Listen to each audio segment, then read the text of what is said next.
Meet Moran. He starts his journey at the very bottom of the food chain, a typical loser crippled by severe social anxiety. But as the scroll unfolds, he transforms into the coldest, most emotionless apex predator in a world where everyone wields a unique talent. While others cultivate power, this absolute menace shatters the system itself.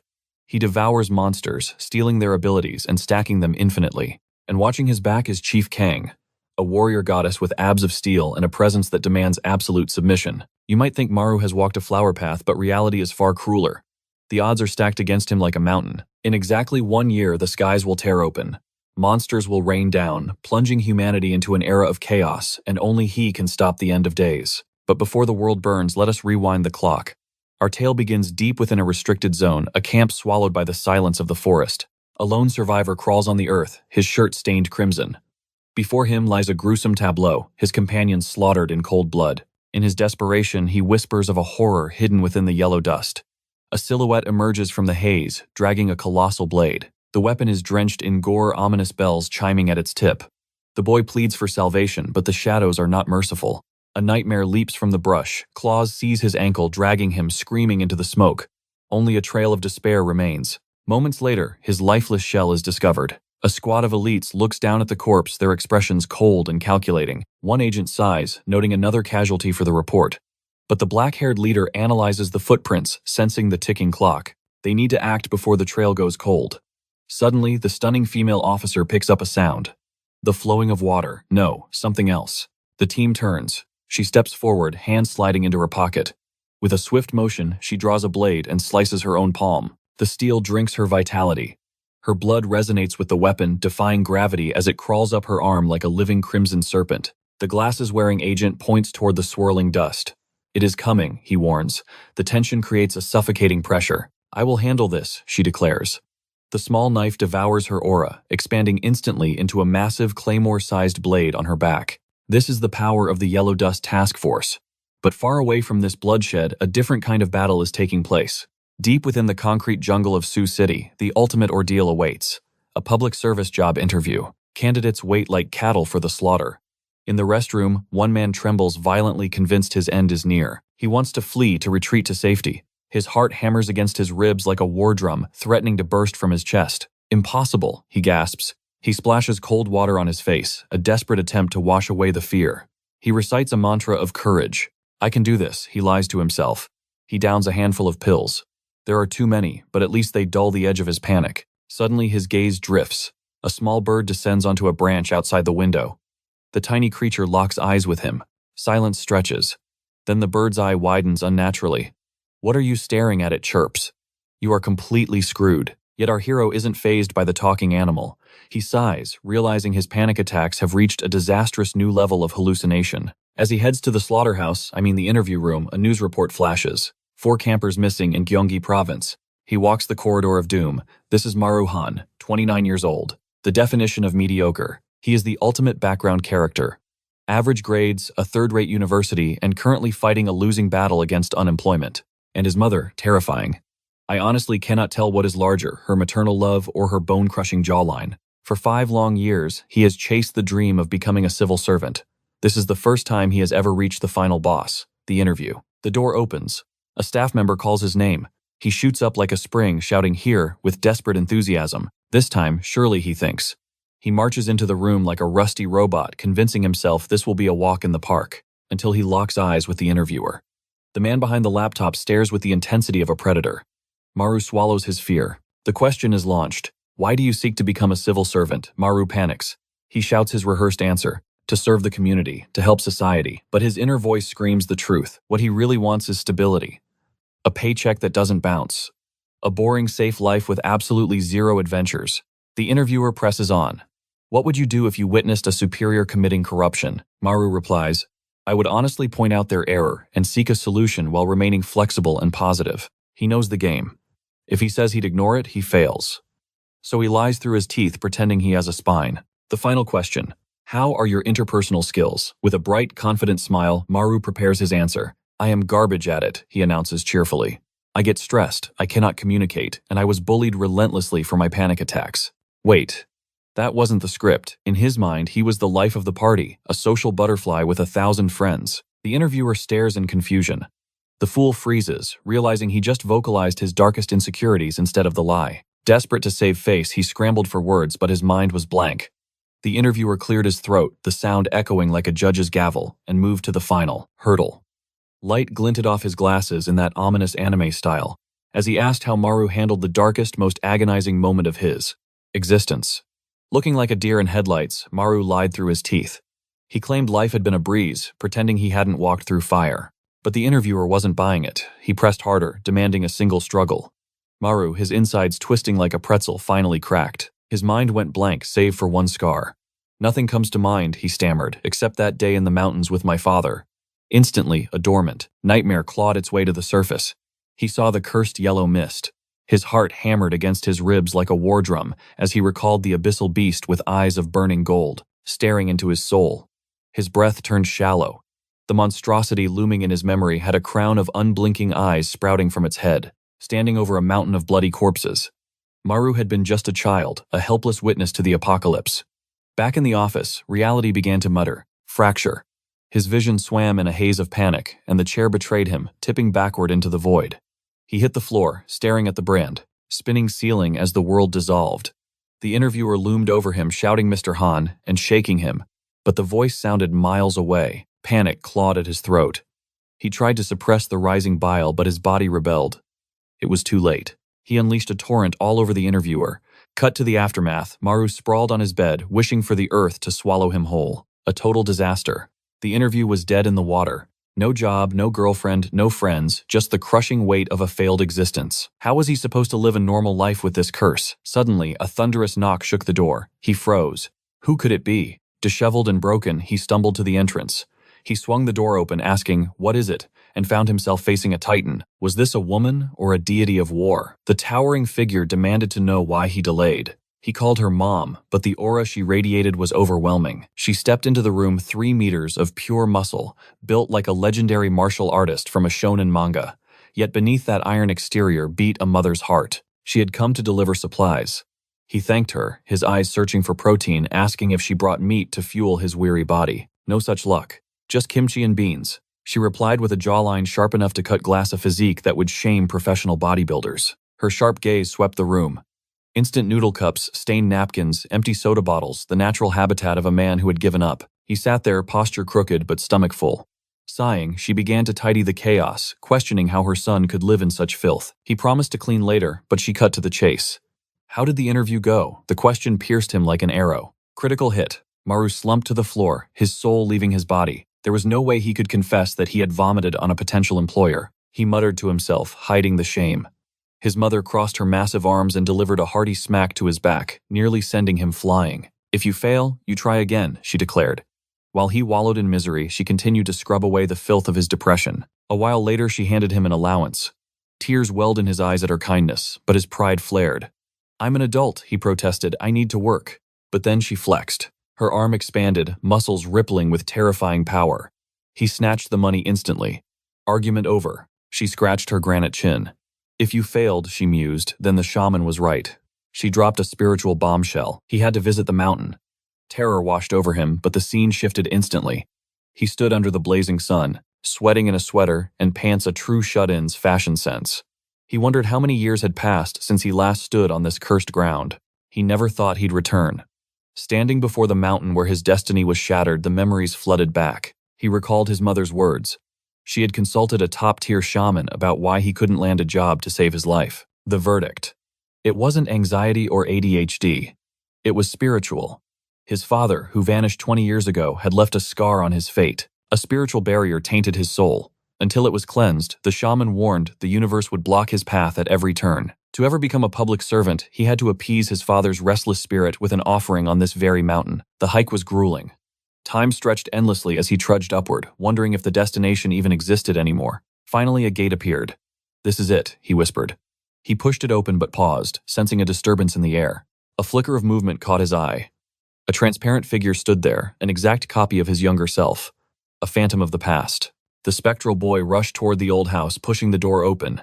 Inside, a man stood with his back turned to the world. Maru watched frozen in time. The boy approached the figure, tugging at his father's pant leg, unaware of the horror to come. "Dad, I'm hungry," the echo cried. But the father's face twisted into something inhuman, and a blood-curdling scream tore through the silence. Maru flinched, and the illusion shattered like glass. A sharp pain pierced his chest as reality crashed back in. Another panic attack loomed. He forced a deep breath, fighting the rising tide of fear until his heartbeat steadied. Calmer now, he reached into his bag. He uncorked the ritual liquor and poured a libation onto the dusty floor for the dead. He tossed the alcohol around the ruin. "Hope you're having a blast wherever you are," he muttered, doing this only for his mother's sake, begging his father to rest. He came seeking peace, offering solemn prayers to the mountain spirits. The memories of his late father came flooding back in the silence. His mother had worked herself to the bone to secure his future. But as he sprinkled the yellow dust offering, the atmosphere shifted. A sinister fog began to encroach like a living thing. Maru panicked, fearing a mountain fire, and bolted, reminding himself, "Safety first." But then a distorted voice echoed those very words back at him from the mist. Was it a trick of the wind? He glanced back into the swirling yellow smog. A silhouette emerged. "Ma'am, you've seen this before. Why are you just standing there?" Horror-struck, a monstrosity with a burst head and bloated belly lunged out, chanting, "Safety first." Maru, plagued by hallucinations, his whole life assumed his mind was breaking again. He rubbed his eyes, praying the nightmare would vanish. But the beast drew closer. Instinct screamed at him to flee, but his legs were too slow. A sudden impact. Something impaled him right through the stomach. Crumpling to his knees, he faced his own mortality. Was this really the end? A life spent studying and struggling with zero joy. Yet death whispered a tempting promise. No more bills, no more pain. A bitter smirk touched his lips. Who would mourn a failure like him? But then the image of his iron-willed mother flashed in his mind. That woman who broke her back for him, finding happiness only in his success. Her indomitable spirit became his fire. Ancient resolve surged through his veins. Ignoring the skewer in his gut, he forced himself up. He refused to die here. But the predator wasn't finished. Catching the scent of fresh blood, it twitched unnaturally, chanting that cursed mantra again. Safety first. It opened its maw to feast, revealing a grotesque eye staring from the back of its throat. The creature latched onto Maru's waist. He desperately shoved against its torso, fighting a losing battle to keep those jaws at bay. But the maw was too massive. Fangs sank deep into his shoulder. A scream of pure, unfiltered agony tore from his throat. Consciousness faded, but a memory sparked his father's voice. "Always eat well. If this monster could bite, so could he." Maru sank his teeth into the creature's neck and ripped out a chunk of flesh. Savage brutality unleashed. The predator became the prey. The beast writhed in shock while that unblinking eye in its mouth stared into Maru's soul. Dark energy poured from the creature's iris, seeping into him. Maru's mind fractured under a sudden flood of alien visions. He saw mountains of corpses dragged by demons. A landscape of absolute carnage where monsters devoured their own kind. And watching it all, a singular, ominous green eye floating above the battlefield. Maru's sanity reeled. Was he dead? Who was whispering to him? A thick metallic taste flooded his mouth, the undeniable flavor of blood. Was this the taste of the afterlife? Then a voice cut through the darkness, calling his name. Slowly, reality returned. He blinked, opened his eyes. A stranger stood there, asking why he was in a restricted zone, staring at Maru's blood-stained lips. Maru scrambled up in shock. Where was the beast? Where was the horror that had emerged from the yellow dust? The man in the loud Hawaiian shirt narrowed his eyes. "What did you see, kid?" Maru stammered, trying to explain. "The mist. A monster attacked me." He touched his stomach. He was certain he had been skewered, destined to die. Yet there was no wound. The strangers exchanged knowing glances, a silent signal passing between them. The Hawaiian shirt man smirked. The demon alarm went off. "I thought it was a glitch, but clearly I was wrong. And it looks like this rookie killed it." The girl beside him scoffed. "Impossible. Civilians can't just kill demons. Ingesting demon blood grants power, sure," she argued, "but wielding it instantly, that's unheard of." The man ignored her. He looked at Maru, currently sporting a shredded shirt like a disastrous fashion statement. "Do you know what happened yesterday?" Yesterday, Maru checked his phone and nearly jumped out of his skin. He had been out cold for 24 hours. If he survived the blood toxicity this long, the man mused, he's definitely awakened an ability. The girl crossed her arms. "It's too early to tell. He's clueless and just woke up from a coma. Don't worry, it's a rite of passage." The man grinned, gripping Maru's shoulders with heavy intent. "You arrived at the perfect time, kid. You're going to participate." Maru was baffled, but he had no choice. After being ordered to change out of his rags, the scene shifted. They arrived at a bustling port facility. New employee orientation special service. Maru sat there, still looking like a wreck, utterly bewildered. One minute he was dying on a mountain, now he was at a government orientation. And the vibe was dangerously off. It wasn't welcoming. The other recruits wore unsettling predatory expressions. Then, the click of red clogs echoed. A woman walked in, adjusting her pants with arrogant swagger. Her aura was suffocating, an absolute queen of the battlefield. "I am Yu Young, the head of this branch," she declared. Maru timidly raised a hand. I think there's a mistake." Maru tried to refuse, claiming he shouldn't be involved, but she silenced his protests instantly. She simply smiled, announcing he was officially hired.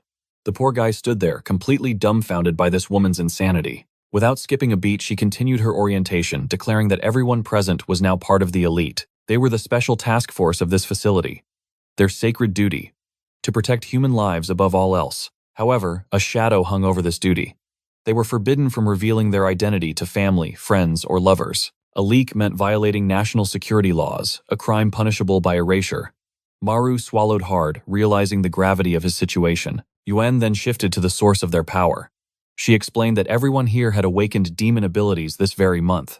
When the vile blood of a demon enters the system, a rare few survive to gain power. Maru's mind flashed back to that moment. It must have triggered when he bit through that monster's neck in a desperate bid for survival. She continued her lecture. For now, these abominations were confined to the mountains. The yellow dust was the harbinger of their arrival, rated 1 to 10. Naturally, the thicker the dust, the more catastrophic the threat.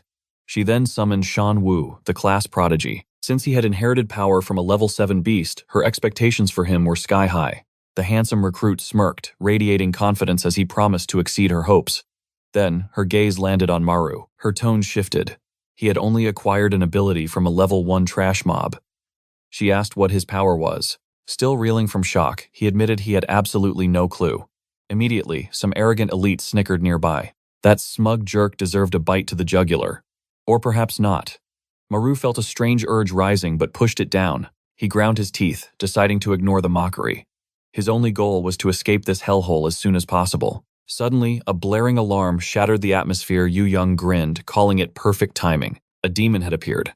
In the blink of an eye, they were marching up the mountain for a live combat trial. She announced the practical test had begun. It was sink or swim. But our main character was still questioning his sanity. All he wanted was to flee before he became Demon Chow. But just as he plotted, his exit fate intervened. He walked straight into the accursed yellow dust. Terror gripped his heart, his face twisting in pure fear. Through the suffocating fog, a silhouette emerged. It was the girl wrapped in bandages. He worried for her safety. But as she turned, Maru froze. She had casually skewered a 3-meter monstrosity on a massive spike. Maru collapsed in shock while the others watched in awe. Yu Young called for focus. The lesson was far from over. The beast before them looked formidable, yet it was merely a rank 1 demon, the bottom of the food chain. Captain Kang had already neutralized it, but her eyes weren't on the monster. She was studying the terrified boy. She was intrigued by the anomaly who had slain a demon solo yesterday. Awakening powers mid-combat was legendary rarity. Yu Young, however, was buzzing with excitement. She ordered the recruits to unleash their new gifts immediately. But our boy stood frozen in the biting cold, staring at the behemoth, convinced the instructor was psychotic. How could a novice fight a titan? A wave of panic crashed over him, drowning his senses. His chest tightened. Air refused to enter his lungs. Then reality fractured. Suddenly, he stood atop a river of blood. From the crimson depths, a creature with obsidian limbs approached. It was a grotesque hybrid, part woman, part hound, draped in matted fur.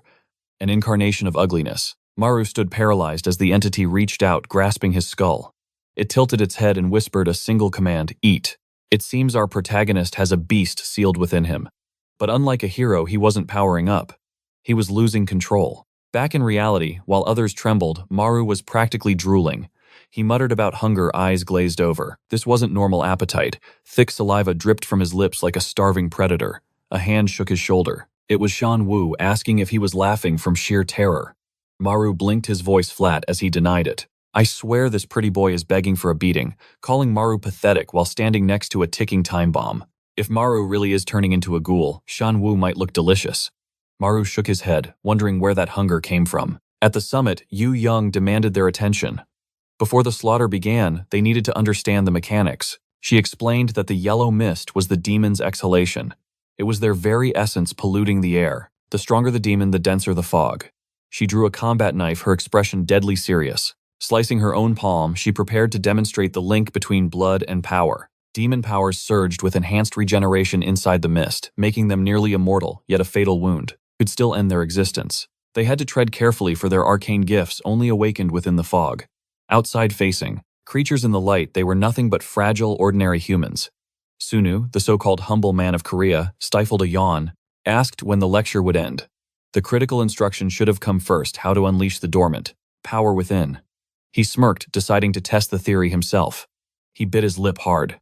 Crimson blood welled up, and the yellow mist drifted toward him like a living entity. An ancient switch flipped deep in his soul. Strength flooded his veins, and his eyes burned with a golden hue. The secret key was letting the mist invade his very bloodstream. He snapped on a glove, declaring the start of the real show. Suddenly, the stake that had been acting as a seal dislodged, and the monster's head exploded into life. Kang screamed for caution as the yellow mist swirled violently around them. Now unleashed, the beast roared a sound that shook the earth before slamming its massive fists into the ground.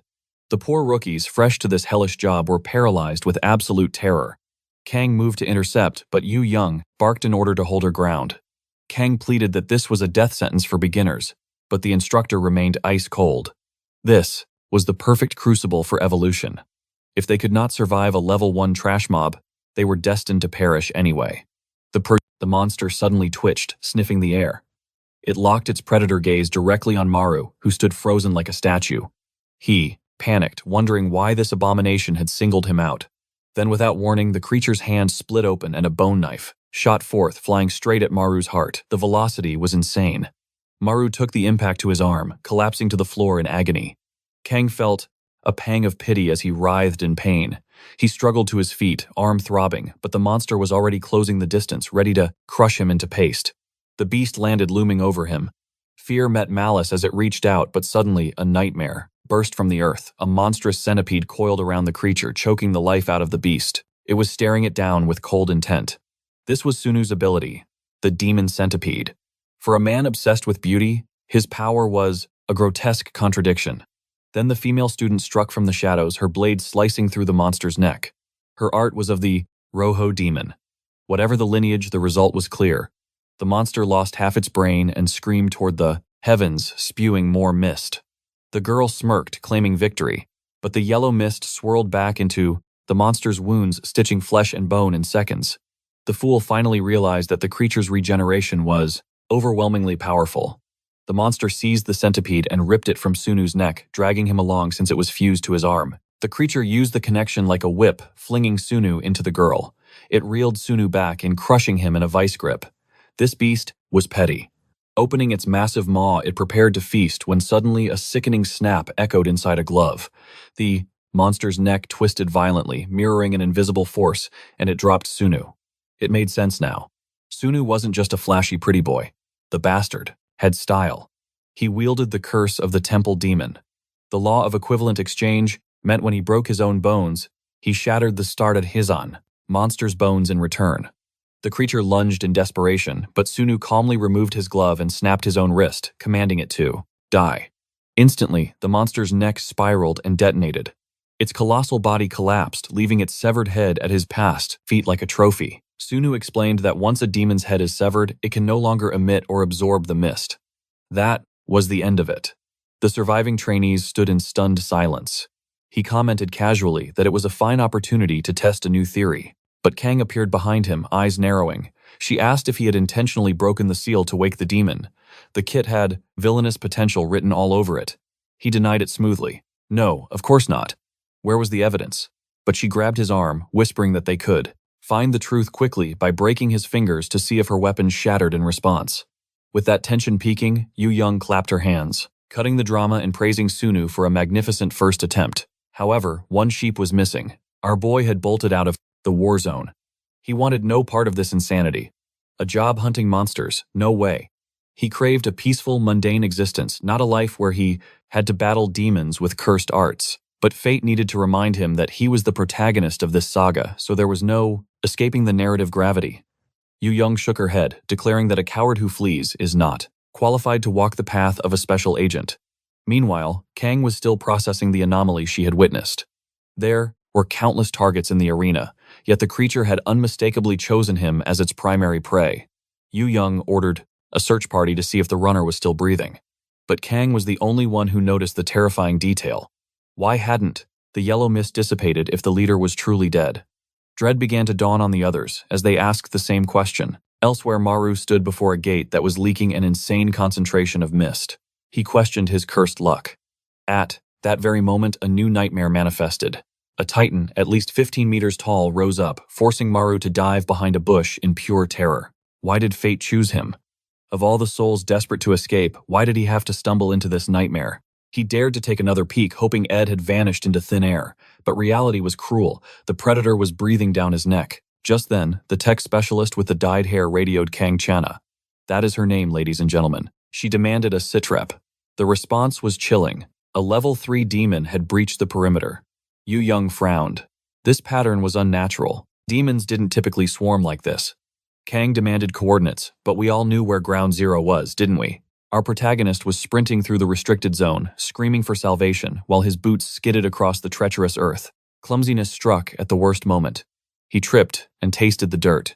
Scrambling up, he saw a familiar silhouette, his father's old house. At least he knew the terrain. He bolted for the iron gate, sliding into the shadows, his lungs burning as he questioned reality. What in the world was that monstrosity?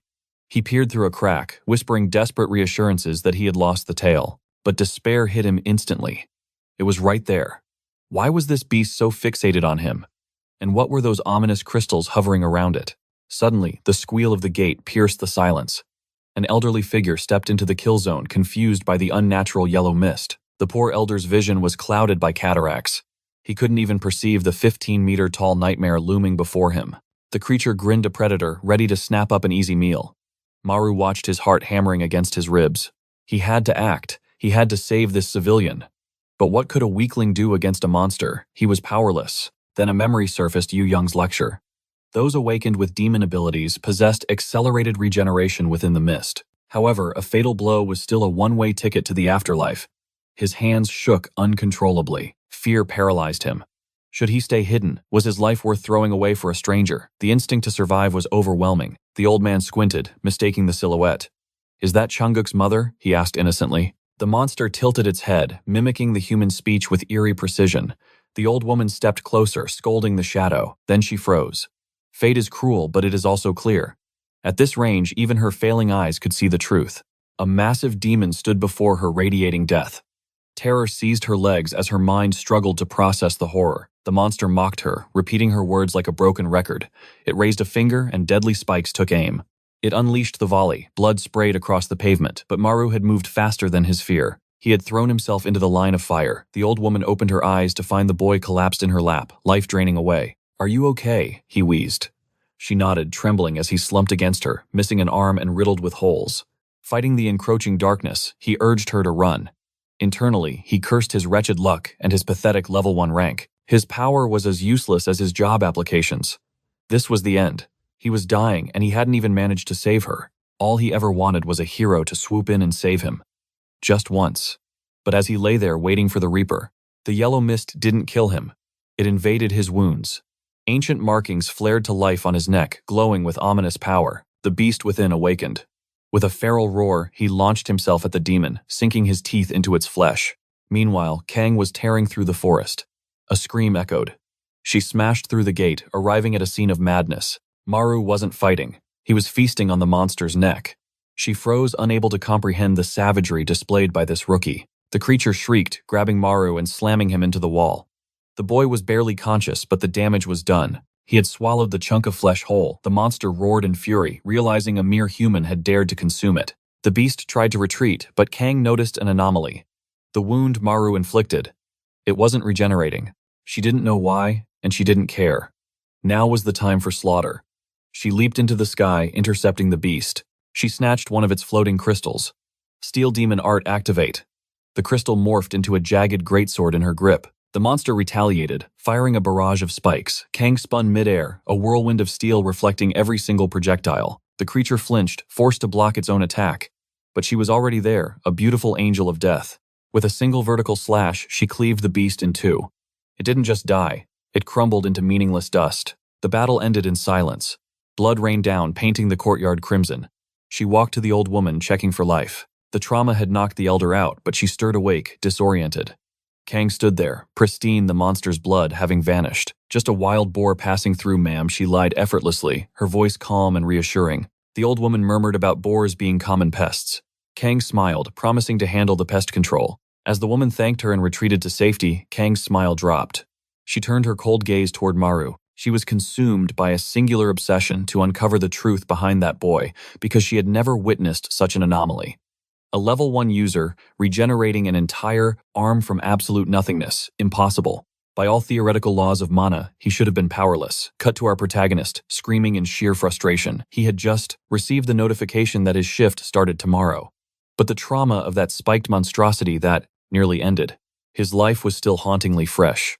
He had zero intention of marching back into the jaws of death for a paycheck. Marva collapsed onto his bed, swearing that there was no way in hell he was returning to that job. Yet the cruel reality of poverty weighed on him. He desperately needed the funds. Desperate or not, he was too drained to process his fate, so he surrendered to sleep. However, peace was a luxury this man could never afford. The moment his eyes closed, the nightmare returned. That endless war where crimson beasts slaughtered and devoured one another in a frenzy of blood. A mysterious voice called out from the abyss, commanding his return. He jolted awake, drenched in a cold sweat, his chest heaving as he stared at his trembling hands, unable to comprehend the horrors he had just witnessed. Morning light barely broke before he witnessed a catastrophe outside his window. The entire mountain was being consumed by a raging inferno. Amidst the burning timber and brush, an entity forged from ash and cinder stalked forward, setting the world ablaze with every step. A hydro user appeared, desperately casting water. But against such hellfire, those splashes were effectively useless. But she wasn't alone. Another hunter arrived, unleashing a devastating glacial blast. The beast's leg was instantly encased in a prison of solid ice, transforming it into a frozen statue. The girl cried out for their leader, noting the anomaly creatures of this magnitude were never supposed to manifest after sundown. But the captain barked orders to focus. Priority 1 was containing the wildfire before it spread further, but the heat was too intense. The monster was already melting its icy shackles. The captain drew his twin blades, declaring he would end this now. He charged into the fray. But at that exact second, a horrifying third eye split open upon the creature's forehead. It issued a single chilling command, "Bring that person." With a roar, the monster shattered its restraints. The captain and the beast closed the distance in a clash of violence, one ready to slash the other, winding up a devastating punch. The captain managed a desperate block, but the difference in power was overwhelming. He was sent rocketing into a tree, his body broken on impact. He was completely wrecked. The Hydra girl screamed for her leader in pure panic, but the creature morphed, hunching down, as its back twisted into a cauldron form. Molten lava began to spill onto the earth, and the captain realized with dread that the monster was evolving, growing larger and more invincible by the second. Meanwhile, inside the Seoul headquarters, the command center was bathed in crimson light, blaring emergency sirens. Director Yu Young demanded a status report. With the warning signals going berserk, it was clear the situation was spiraling toward total disaster. A staff member shouted the grim news. 20 mountains were under siege simultaneously. The behavior of these dimensional creatures had shifted aggressively. This pattern only began this week, and the cause remained a terrifying mystery. Suddenly, a staff member interrupted, signaling a priority override from Busan. Yu Young snatched the line, demanding the situation report. She was immediately greeted by a casual, "Hey there, big sis." It was Bob Mayangi, the director of the Busan division. He cheekily asked when she planned to grace his city with her presence. She sighed, cutting through his charm, and ordered him to get to the point. That is when his tone darkened, explaining the nightmare unfolding in the south. A dimensional gate had been ruptured for 3 days straight. Yu Young stood frozen in disbelief. How was that physically possible? Abominations were pouring out in an endless stream. The defense team was fighting on fumes, battling non-stop with no victory in sight. Yu Young demanded to know why the portal hadn't been sealed. Had they found the anchor, Mayangi revealed the chilling truth: the guardian beast was sentient, repeating a single loop. They had even deployed a hunter with interpretation skills to decode the message. The monster's demand was absolute: bring that person. As the creature continued its rampage, Yu Young asked for the identity of this target. Mayangi admitted that was the fatal flaw in their plan. They had no idea. He didn't know the identity, but whoever it was, they needed to appear on the battlefield. Immediately, Yu Young wasted no time dialing the one number that mattered. A man answered from a helicopter, his voice calm amidst the noise. She quickly briefed him on the catastrophe. Without a moment's hesitation, the man stepped to the edge of the chopper door and simply stated, "I'm on my way." He told her to prepare the debrief for later, and with that he leaped. He plummeted through the clouds like a human meteor. On his descent, He pierced through a layer of yellow miasma, showing zero fear. Then, defying gravity, he activated spatial inversion, suspending himself in the void before landing with the grace of a god atop the gate. The hunters below were flabbergasted. Who was this lunatic who just dropped from the heavens? A woman screamed for him to get down, warning him of the extreme danger. Meanwhile, the red-hooded demon grinned, sensing fresh prey. It lunged at the woman with a lethal, piercing kick. She barely managed to dodge death, but she had backed herself into a corner. The monster was now looming directly above her, leaving her. No escape route. But then, the newcomer reached into the empty air. With a tear in reality, he ripped the monster's entire spinal column out of its body. The creature froze, instantly lifeless. He casually congratulated the squad for their endurance, telling them to stand down. "I'll take it from here," he declared. The captain looked on in awe, but the girl demanded to know the identity of this monster of a man. The captain whispered the truth. This was the legend himself, the first awakener and founder of the task force. Director Jung Il-do placed his palm against the earth and sighed. "Let's finish this." The strongest ability user had entered the fray. Purple ley lines erupted across the soil, racing toward the mist. They ascended, climbing higher and higher until they towered over the moon itself. From a distance, civilians stared in horror, witnessing a power beyond comprehension. The glasses-wearing analyst trembled. He had never seen it in person, but theory confirmed it, the ultimate spatial art. Jung was carving a highway of destruction straight into the yellow mist. Meanwhile, on the burning mountain, the magma monster had evolved into a titan. The ice user's mana was depleted. His female comrade had already fallen. He screamed for her to rise, or they would both perish. The lava beast roared, charging for the kill.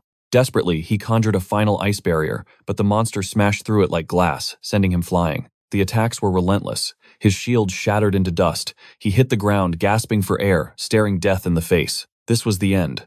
But suddenly, reality tore open behind the beast. Jung's rift hand grabbed the monster's head and hurled the entire behemoth away. The shockwaves scattered the crows as Jung declared it was time for a purge. Not just this one.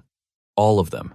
He activated every rift unit across the entire Gangwon province simultaneously. Elsewhere, a boy was being trampled. The monster spoke in a vile tongue before raising its claws to strike. But in a flash, a void opened. The beast was dragged, screaming into the abyss. Across every mountain range, the phenomenon repeated. Hundreds of monsters were being forcibly teleported to a single location. It was a double-edged sword. On one hand, the targets were concentrated. On the other, it was a death trap. An operator panicked as danger signals vanished, but the director remained calm. It just means he has arrived. The good news, Jung's insane plan worked and the enemies were contained. The bad news, every monster in the region was now in one spot. But Jung was smiling. Let the slaughter begin. The demons screeched, swarming him from all sides. Unbothered, he pointed a finger and tore reality apart. With the elegance of a dancer, he spun a whirlwind of spatial blades, slicing in every direction instantly. Demon heads rained from the sky. The squad watched in stunned silence. This was power on a godly level. Jung walked up to the subdued magma creature and summoned the translator. Ask it why they are so agitated. The translator shivered as she relayed the monster's guttural reply, "Bring that person." Jung frowned. Who is this person? The monster only mindlessly repeated the demand. It was a drone. Without hesitation, Jung slammed the beast into the dirt. "If you won't speak, I'll just keep killing until you run out." Drenched in black blood, he turned his gaze to the massive dungeon gate. It was time to close the curtains. He touched the ground, opening a massive spatial void. In seconds, the entire area was swallowed whole, terrifyingly efficient. A squad member sighed in relief, grateful that a monster like Jung was on their side. He deactivated his aura, and the gate vanished into nothingness. The next day, at the bureau headquarters, Jung stormed into the office. "What did you do with the portal?" Jung looked up, casual as ever. "It's stored inside my void." He complained about exhaustion, but his nagging deputy wasn't having it. "Handle it properly," she scolded. Jung groaned. "I have limits too, you know. I can't run this whole show alone." He switched on the TV. "I got the intel you wanted." He had been busy even while resting. The screen flashed with photos of the new recruits. Jung was confused. Why the sudden interest in rookies? I'm trying to figure out their objective, Jung mused. Not just what they want, but why they want me. Beneath the pile of monster corpses, a giant female demon lay dead, her frozen lips still whispering, "Bring him." Meanwhile, it was Maru's first day on the job. A new chapter was beginning. Maru stood before the building. His mother had wept tears of joy over his government position. He couldn't tell her the dangerous truth, but seeing her smile meant he couldn't refuse. Immediately, a man in a Hawaiian shirt confronted him. "Why the hell did you come back, coward?" The man reeked of booze and disdain. "I don't need weaklings on my team." The actual team leader stepped in. Though the drunk subordinate Seon-woo demanded a transfer to the main city, the leader just shrugged. "I have no idea why a level 7 was sent to this dump either. But welcome to Gang's team." Maru looked around confused. What exactly was he supposed to do here? The moment the door creaked open, Maru hallucinated a chaotic battlefield, imagining the office staff slaughtering zombies and dissecting monstrosities. But reality struck him hard. It was just a mundane, soul-sucking office, like any other. The man in the loud Hawaiian shirt introduced himself as Go-de-man. He was the eccentric team leader. Beside him, the woman adjusting her glasses was Yoon-jan, a veteran with 7 years of service. Then there was the plank guy. Kim-ak had also survived here for 7 years. And finally, the social media addict Yosu, who had barely 1 year of experience under his belt. Leader Go issued a simple command: get along or get out. Maru, sweating bullets, scanned the room for a safe haven. Was the pressure always this suffocating on the first day? Trembling with nerves, he tried to greet his new comrades, hoping to secure an ally. But then he made eye contact with Samu. The man sitting across from him radiated pure murderous intent, barking at Maru to avert his gaze. Poor Maru felt his spirit crumble instantly. Samu was clearly enraged. He was furious about being exiled to this desolate outpost. Desperate Maru shifted his focus to Yosu, who was blatantly ignoring work to browse luxury brands. Maru timidly asked what their duties actually entailed. Yosu gestured, vaguely explaining they were a special unit combating the yellow dust. There were 13 divisions scattered across Seoul. Those ranked level 7 or higher handled the glorious high-stakes missions. But this isolated island, it was a dumping ground for the incompetent and the freaks. Maru felt a pang of recognition. He fit right in. That explained his placement perfectly. Yet an ominous chill lingered in the air. Yuk then chimed in, noting that some elites actually volunteered for this hell. Suddenly, heads turned toward the corner. That girl. Her aura was different. She had been training with ferocious intensity. Maru, feeling the weight of the silence, straightened his posture. But her cold stare drilled right through him. Yan advised her to head home. Her shift was over, but she refused to move. She sat like a statue, claiming she had no home to return to. Kangchana watched the drama unfold in silence. She observed Maru's arrival with suspicion. Something was wrong with her own mind. She had awakened today with her memories of yesterday completely wiped clean. Meanwhile, Maru received a shock that nearly stopped his heart: hazard pay. The base salary was decent, but that bonus implied one thing: the danger level here was lethal. His life was essentially on the line every single second. Then Yosu dropped the bombshell. The pay was 5 times the national average. Maru's terror vanished, replaced by dollar signs in his eyes. That was a fortune. Yosu, annoyed by the newbie's excitement, told him to get lost. Maru sat back, bewildered, wondering what exactly he was supposed to do in this bizarre purgatory. Time slipped by. He was adapting to the rhythm of doing absolutely nothing. He never dreamed he'd land a job this easy with a paycheck this massive. Leader Go stretched his limbs, declaring the workday finished. He loomed over the 2 rookies, asking if the abyss of boredom had raised any questions. Samu offered a curt refusal. But Maru raised his hand. He needed to know the origin of their enemies. Where did the demons actually come from? Why did they exist? Leader Go merely shrugged. It was a mystery lost to time. Samu muttered that most believed they descended from the heavens. Maru realized the terrifying truth. No one knew the source of the monsters, yet no one seemed to care. Humanity was walking blind into extinction. It was maddening. Yet these misfits continued their duties, ignoring the absurdity of their doomed existence. Meanwhile, deep within headquarters, Yu Young descended via elevator. She found Zhang transfixed before a glowing golden capsule. He asked for her assessment. She skimmed the data, noting that the frequency of monster manifestations had finally plateaued. But Zhang couldn't tear his eyes away from the swirling yellow mist. What triggered this sudden surge? The answer remained elusive. Yu Young suggested they were inching closer to the truth. Zhang remained skeptical. His gaze shifted to the horror suspended in the tank.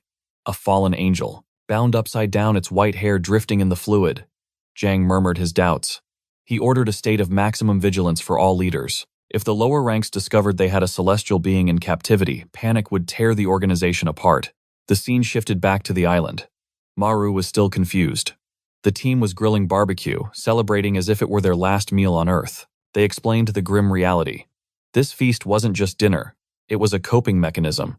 Yosu mentioned the prophecy. Because the end was nigh, they chose to live each day like kings. Maru, bewildered, demanded a proper explanation. What was coming? Hopin finally dropped the truth. There was a prophecy. In exactly 1 year, demons would rain from the heavens like a monsoon of death. Portals would tear open across the globe, and the soil of Earth would be drenched in human blood. Maru felt a chill run down his spine. That wasn't just scary, it was apocalyptic. Leader Go warned him to keep his mouth shut. This was top-secret classified intel. Meanwhile, the team embraced hedonism. They encouraged everyone to drink until they passed out. Yuk wanted to flee, but Chana warned of the hangover. They had work tomorrow after all. It turned out Samu's kryptonite was alcohol. The tough guy was already unconscious. Maru pleaded for sanity, begging them to stop drinking. Why was he the only one terrified of the looming Armageddon? And then, as if fate heard his thoughts, the atmosphere shifted. A golden light pierced the sky above the mountain. Space itself tore open. A gate manifested. Yellow dust poured out like a plague, and countless grotesque hands clawed their way into reality. The moment the first bald abomination stepped through, every phone in the vicinity screamed with an emergency alert. Yu Young sighed. Annoyed. Nighttime disasters were such a drag. She just wanted to relax. But amidst the chaos, Kang Chana rose to her feet, ready for war. She declared she'd return shortly, but when he instinctively volunteered to join her, she shut him down cold. Instead, she dragged Han Maru along against his will. Now, here he was, forehead glued to the cold car window, questioning every life choice that led him to this nightmare. Kang broke the silence, calling his name to quell his rising panic regarding Afterthrive, the ominous prophecy. Maru insisted this wasn't a joke, but she radiated absolute confidence, assuring him that the higher-ups had already set the grand plan in motion. He might be oblivious, but a legion of elite hunters operated from the shadows at this very moment. Their sole directive: locate the demons and exterminate them. Maru was trembling with terror, yet simultaneously starstruck by her overwhelming charisma. She then brought up his unique latent potential, eyes sparkling with curiosity about his true strength. Maru felt a spark of hope. For the first time, someone actually believed in his worth. Then she dropped a bombshell observation about his voracious appetite, speculating it was a gluttony demon's trait. Maru was bewildered until she clarified the horrifying truth. He possessed the literal power to devour demonic entities. He recoiled at the thought, but the scene shifted instantly to a beast being skewered. Kang pinned the abomination effortlessly and turned to him with a sadistic smile. "You're making me say it. Eat it." Beaming, she explained that his gut was the key to halting its regeneration. It was showtime, and it was time for him to take a bite. Maru hesitated, tearing at the writhing tentacle. He realized there was no escape from his duty. The creature was repulsive, but he tried to brainwash himself. It was just chewy octopus at a restaurant. He leaned, in teeth bared, but only managed a pathetic nibble. Kang snapped, demanding he put some soul into it. He needed to. Chomped down like a predator. Maru sighed in defeat, nodded, and reluctantly began the grotesque feast. The next day, back at HQ, Maru was a walking corpse body screaming in agony. Sangwoo smirked immediately, mocking Maru for vomiting yesterday like an amateur. Maru was too drained to argue, simply asking what the elite hunter expected from him. Sangwoo scoffed, coldly. Someone of his low caliber shouldn't pollute their ranks. They needed assets, not liabilities. He should be on his knees thanking Commander Kang for her pity. With that, he walked away, branding Maru as absolute irredeemable trash. Maru stood there, roasted to a crisp. But deep down, he knew the jerk was right. He needed to awaken and evolve. That was, when the siren blared, Kang rose, ready to summon him, but Maru was trapped in the restroom, face buried in his hands, desperately trying to cope with his monstrous diet. His ability was a blessing, sure, but the condition was to consume hellbeasts, which was a curse. As he stumbled down the corridor, he nearly collided with Kang, and his soul nearly ascended from his body in fright. She arched a brow, questioning if he was cowering in the toilet. Maru confessed he heard the alarm, but the food poisoning from that demon meat had crippled him. Kang sighed, lowering her gaze in disappointment. "So, you truly lack the resolve for this path," she muttered. She clarified that serving the government wasn't mandatory just because he held power. There was an exit strategy sign, an NDA stating he would take the secret to his grave. The cost: living under the association's watchful eye until his dying breath. Maru was stunned. He naively assumed the alternative would be freedom, not a cage. Kang added grimly that this fate was preferable to a gruesome death on the battlefield. Those with fragile mentalities like his were the first to perish. The way he was acting, he would be deployed to save a civilian only to let them die due to his incompetence, if he lacked the guts he needed to quit this instant. Kang leaned in her presence, suffocating, and whispered, "We don't need useless baggage. Damn." Maru was burnt by her words. Meanwhile, at the office, Kang assumed he had probably thrown in the towel. You'd expect the training montage here, but no. He stood on a bridge, actually, smiling for once. Maybe he wasn't cut out for the hero's journey. Maybe a life of surveillance beat dying in battle. The poor fool didn't realize he was the main character. Escape is never an option. Right then, his phone buzzed. It was his mother. He picked up, already formulating his resignation speech and how he'd quit hunting monsters. He answered with a casual greeting. She chirped happily that she was hiking up Inwang Mountain. Maru froze. He slammed a hand over his face and groaned. How many times had he warned her, but then the connection quality crackled with static.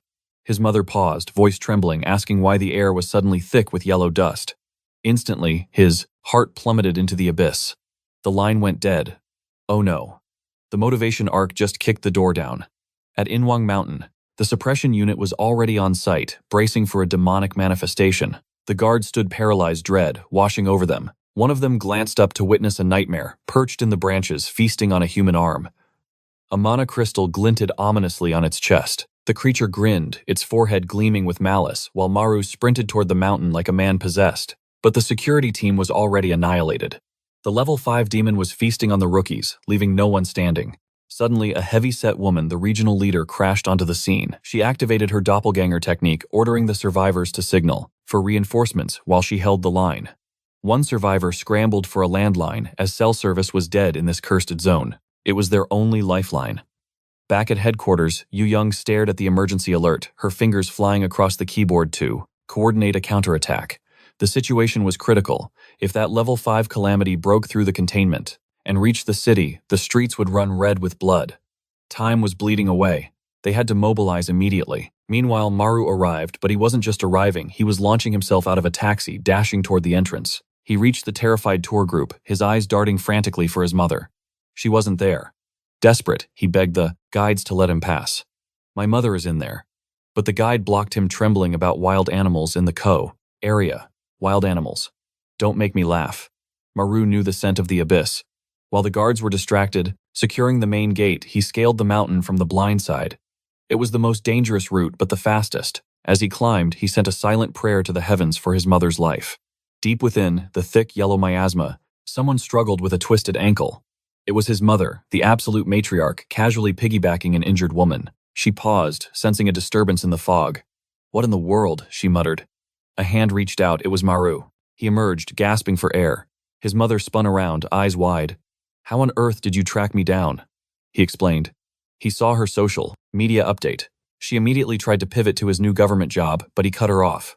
Not the time, Mom. The injured woman smiled weakly. Oh, is this the son? I'm so happy for you. A government post is prestigious. Maru's mother beamed with pride. Yes, now I just need to find him a wife, though he's hopeless with girls. Maru sighed heavily. Can we focus, please? We need to evacuate. Suddenly a chill ran down his spine. The demon was directly above them. He looked up, locking eyes with the beast. Instantly, the trauma seized him. His breath hitched, his body froze. Every time he faced a monster, the PTSD hit. How could he possibly protect his mother when he was paralyzed by fear? The ambush came from below. The injured woman noticed the shift in atmosphere. Hey, that boy looks pale. Maru's mother screamed his name, shattering his trance. The demon turned, snarling at. She reached for her son, but the monster lunged. Maru tried to intercept, but his feet tangled, and he tumbled down the slope like a novice. It was too late. The jaws were inches from his mother. Maru screamed in despair, but then steel flashed. The demon collapsed, black blood spraying from its back. Maru stared bewildered. Where did those spectral blades come from? His mother shrieked. What is that thing? Then she noticed a strange glow above her son. Maru looked up and realized the blades were his. Oh, holy hell. He had absorbed the skill of the demon he devoured earlier. Flashbacks hit him. The creature he killed before had this exact projectile ability. A sensation tingled in his spine as another knife materialized. This changed everything. He didn't just halt regeneration. He was a skill thief. He could plunder abilities. A dark smirk formed. All right then, let's take this power for a test drive. The demon was crawling away, surprisingly frail. That was suspicious. Why was the regional leader struggling against something this pathetic? Meanwhile, on a different ridge of a mountain, a wounded soldier slumped against a fence. Two special agents from HQ loomed over him. Report. Trembling, the man stammered. The demon. It was a nightmare. It wiped out my entire squad. One agent rubbed his chin. Skeptical. Hard to believe. The regional leader is a rank 7 powerhouse. The other agent, hair slicked back, asked the crucial question. What was the level 5's unique trait? The soldier whispered. It had the mirror skill, back with Maru. The air shimmered around the demon's spine. Maru's eyes widened in horror. The attack he just launched, it had been copied. Before he could blink, the demon retaliated. Crystalline spikes impaled Maru's body. But there was no panic in his eyes. Only shock. That bastard. It mimicked me. The demon advanced slowly, its forehead shining like a polished mirror. Maru instantly deduced the mechanic reflection. The monster mirrored his movements. If he struck, it would return the damage twofold. Behind him, his mother cried out. He turned to see her knee, bleeding. She was fretting over his wounds, but he only cared about her safety. He lifted his shirt, revealing his accelerated healing. Don't worry, Mom. I'm built different. His abs were carved from granite supreme genetics activated. Now he knew. If he wanted to save his mother, he had to slaughter this thing. He turned to her, voice steady. Hide. I'll handle the trash. His mother looked terrified, but he squared his shoulders. I am a public servant tasked with protecting civilians, and today he would earn his keep. With a heartbeat to decide, he became a living projectile. He seized the beast by its waist and hurled them both into the abyss. Gravity took hold as they plummeted. His mother's scream pierced the heavens, scattering the crows in terror. Maru crashed onto a jagged ledge, while the abomination spiraled into the darkness below. He rose, his body screaming in agony, flesh knitting back together inch by inch. His only mission now was survival, not his own but hers. He had to lure the demon away. Distance was the only shield he could offer his mother. If he could just stall for time, the mountain squad would descend. To purge this evil and balance would be restored. But the two enforcers arriving from headquarters walked straight into a nightmare. This wasn't a skirmish. It was an invasion. Instead of a single, level 5 threat, a legion awaited them. A horde of monstrosities stood motionless, their dead eyes locked onto the intruders. One agent scanned the eerie formation, the unnatural uniformity, sending shivers down his spine. The bald enforcer realized the horror the mountain leader possessed, a duplication art. She had been mimicked. He knew instantly to end this, he had to shatter the original vessel. But amidst this sea of doppelgangers, locating the prime body was like finding a needle in a haystack. The other agent, wearing a reckless grin, simply scoffed at the complexity. Kill them all, he declared, and the problem solves itself. He slammed his fist into the earth, unleashing a devastating shockwave. The impact sent the lesser clones ragdolling through the air. The bald agent sighed, lamenting his partner's simple mind, yet he noticed one crucial detail. Judging by the chaotic movements of the horde, the master puppet wasn't among them. No, the true threat was elsewhere, the one gorging on the yellow essence, directly beneath Maru. Maru realized with dread that this beast possessed a regeneration factor rivaling his own. The standoff was draining him. His stamina was plummeting from the constant self-repair. Suddenly, a familiar voice curdled his blood. What is wrong, Maru? The demon was wearing his mother's voice like a twisted mask. Shut up, Maru roared, blind rage guiding his hand as he hurled his knives. But his aim was pathetic. He cursed under his breath. Wielding a stolen ability was far harder than it looked. Meanwhile, the creature moved with terrifying calm, manifesting a jagged crystal and driving it deep into Maru's shoulder. Pain exploded, fueling his fury. He retaliated, unleashing a chaotic barrage of steel. Miraculously, one blade found its mark, piercing the monster's shoulder. Maru cried out in triumph, but the creature merely grunted. A sickening crunch echoed as it reset its body, healing instantly. Maru's spirit plummeted. They wielded the same powers, yet the monster's recovery speed was superior. Wait. If its healing was faster, that meant its base durability was weaker. A memory flashed through his mind, a harsh lesson from Kang Chana. Her voice cut through the noise. I get the feeling you never actually absorb a word I say. He remembered lying in the dirt, battered and bleeding, muttering that perhaps he was too weak for this world. But she had extended a hand, pulling him from his self-pity. You are not weak, she had said.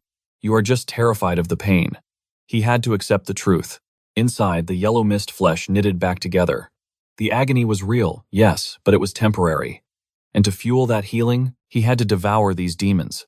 She had crushed his hand in her grip, forcing him to focus. He had asked for a strategy, a way to win. Kang Chana had paused before delivering the verdict. To slay a beast like that, you must sever the head, cut off its connection to the yellow dust. Since he lacked destructive offensive arts, his role was usually support. However, he possessed the ultimate shield, supreme regeneration. That meant he had no excuse to cower. He was built to tank the damage. He shouldn't be afraid to clash head-on. Back in the heat of battle, a savage grin spread across Maru's face. If his body was the ultimate weapon, fear had no place here. Thanks to his gluttony skill, he had the raw power to end this. The issue remained his terrible aim. Hitting a fatal neck shot from a distance was impossible. The monster continued its psychological torture, mocking him with his mother's gentle tone. "What is wrong, Maru?" That was the breaking point. Maru made a reckless choice. If he couldn't aim from afar, he would close the distance. He hurled another crystal as a distraction. The demon dodged effortlessly, but when it looked back, Maru was already airborne, a human missile descending. The creature panicked, spewing yellow mist to form a barrier, but Maru bit down on his knife, bracing for impact. Then the beast seized him by the throat. It pulled him close, hissing into his face. "Why do you struggle like this?" It slammed him against a boulder before launching them both toward the summit, crushing Maru into the unforgiving earth. Oxygen left his lungs. He couldn't activate gluttony without his mouth, but the demon kept him at arm's length. Then the beast sank its fangs into his neck. First, Maru couldn't counterbite. In a frenzy, he ripped the knife from his back and drove it into the creature's side. Blood sprayed like a fountain. He tried to stem the flow, but the monster just watched with cold, dead eyes. Suddenly, vertigo struck. His vision swam. The wound. It wasn't closing. Had this monkey copied an anti-regeneration ability? Staring at the pooling crimson, he lost track of time. If he fell here, it was all over. Darkness began to creep in. Another memory surfaced, another lecture from Kang Chana. She had sighed, looking down at him. "How many times? Are you going to faint on me?" He had tried to explain the panic, the loss of control. His chest would tighten, his mind would go blank, leaving only the primal terror of death. Her response was ruthless but necessary. "That is exactly why you must conquer it. At this rate, the next time you fear death, it will become a reality. You are the final shield for the innocent. If you crumble, they die." Death seemed certain as his mother wandered the chaos, crying out his name. Yet against all odds, Maru clung to life, clutching, his bleeding neck, his visage twisted in agony. He seized a mana crystal. The monkey demon mocked him, mirroring the action. Suddenly, Instructor Kang's teachings echoed in his mind. Even if this was the end, he would drag this beast to hell with him. Biting his lip until it bled, he unleashed a primal roar and charged. Straight into the abyss. The monster ducked, weaving past the attack to impale his ribs. But it was a trap. Maru had already launched his dagger skyward. The creature paused, confused by the futile move. Maru seized the beast, eyes blazing. Every crystal he had scattered suddenly obeyed his command, flying straight for them both. The monster froze as the barrage struck home. A storm of shrapnel shredded man and beast alike. But the dagger he had launched moments ago descended like the judgment of heaven, cleaving the creature's head from its shoulders. The body crumbled. Maru, trembling from blood loss, staggered back and collapsed into the darkness. Meanwhile, at headquarters, agents watched the signal vanish. Had they actually destroyed the original body? The bald commander denied it. No, an unknown variable had eliminated the threat. Back on the mountain, Maru's wounds began to knit together with supernatural speed. He had truly danced with death this time. Struggling to his feet to find his mother, a chilling sound stopped him. His missing father's voice whispered from the void, "Eat." The apparition pointed a spectral finger at the corpse. "Go back and consume it." Maru finally understood the truth. That eccentric old man knew everything. This monster possessed a rare, dormant power. If he devoured its essence, he might inherit a new ability. The prophecy of Go Dyukman flashed in his mind. In 1 year, monsters would rain from the heavens.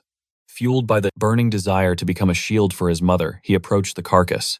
He gripped the severed demon arm. Steeling his resolve, he began his grotesque feast. As power surged through him, his eyes sharpened with new intensity. From this day on, he would devour every powerful demon that crossed his path. He licked his lips, a predator born anew. Later, amidst the sterile white of the hospital, his mother awoke, confused about her collapse on the mountain. Strangely, she seemed unbothered, claiming her memory of the event was nothing but a haze. Maru breathed a sigh of relief. Logic dictated she should have been traumatized seeing the beast standing right before her eyes. He showed her the breaking news report regarding the mountain incident, imploring her to steer clear of danger henceforth. That was when she dropped a bombshell. She had ventured there chasing rumors of a man who bore a striking resemblance to his father. That was why she had gone.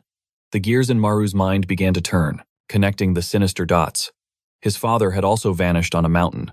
Was it linked to the demons? Suddenly, a repressed memory erupted from the depths. He was back in that forest, a child paralyzed by terror. Blood dripped from his mouth, life hanging by a thread. as he watched his father's arm being devoured by a beast. It was a nightmare he had buried until this very moment. Then, darkness threatened to consume him. But his mother's voice snapped him back to reality, worried by his ghostly pallor. Working for the government took a heavy toll, he lied. Still trembling, he forced a smile, assuring her he was just adjusting to the burden. Back at the bureau, a voice called out Officer Maru. He had tried to remain invisible, but there was no escaping now. He stepped forward, awkwardly greeting the team. John wasted no time cornering him. "Where did you vanish to yesterday?" he demanded, eyes narrowing. Siamu scoffed with a sneer. "Isn't it obvious?" The coward turned tail and fled. Instead of revealing that he had left to save his mother's life, Maru simply bowed his head. Meanwhile, Kang Chana, radiating an aura more stunning with every passing day, intervened. "He was ill. I authorized his leave." Maru blinked in shock. Why was she shielding him? She simply held his gaze, her eyes silently, commanding him to stay quiet. John sighed, irritated. "You should have notified the team, Captain." Kang offered a curt apology. John, however, wasn't ready to sheath his claws. A simple, "sorry," doesn't fix a breach of protocol like that. Before the tension could explode, the siren blared. Kang instantly shifted into combat mode, donning her battle gear. Level 2, demon detected. "I'm moving out." Then a voice cut through the noise, shouting with unexpected fire. "I'm coming with you." The operations room fell deathly silent. Moments later, they were ascending the rugged mountain path. Maru apologized for staining her reputation. Kang shrugged it off coolly. She admitted she thought he had fled because her training had been too brutal. But why return, she asked. Maru was already drenched in sweat, gasping for air merely halfway up the slope. Yet his eyes burned with resolve. To fight. Suddenly, yellow dust billowed from the earth. A grotesque, massive silhouette emerged from the haze.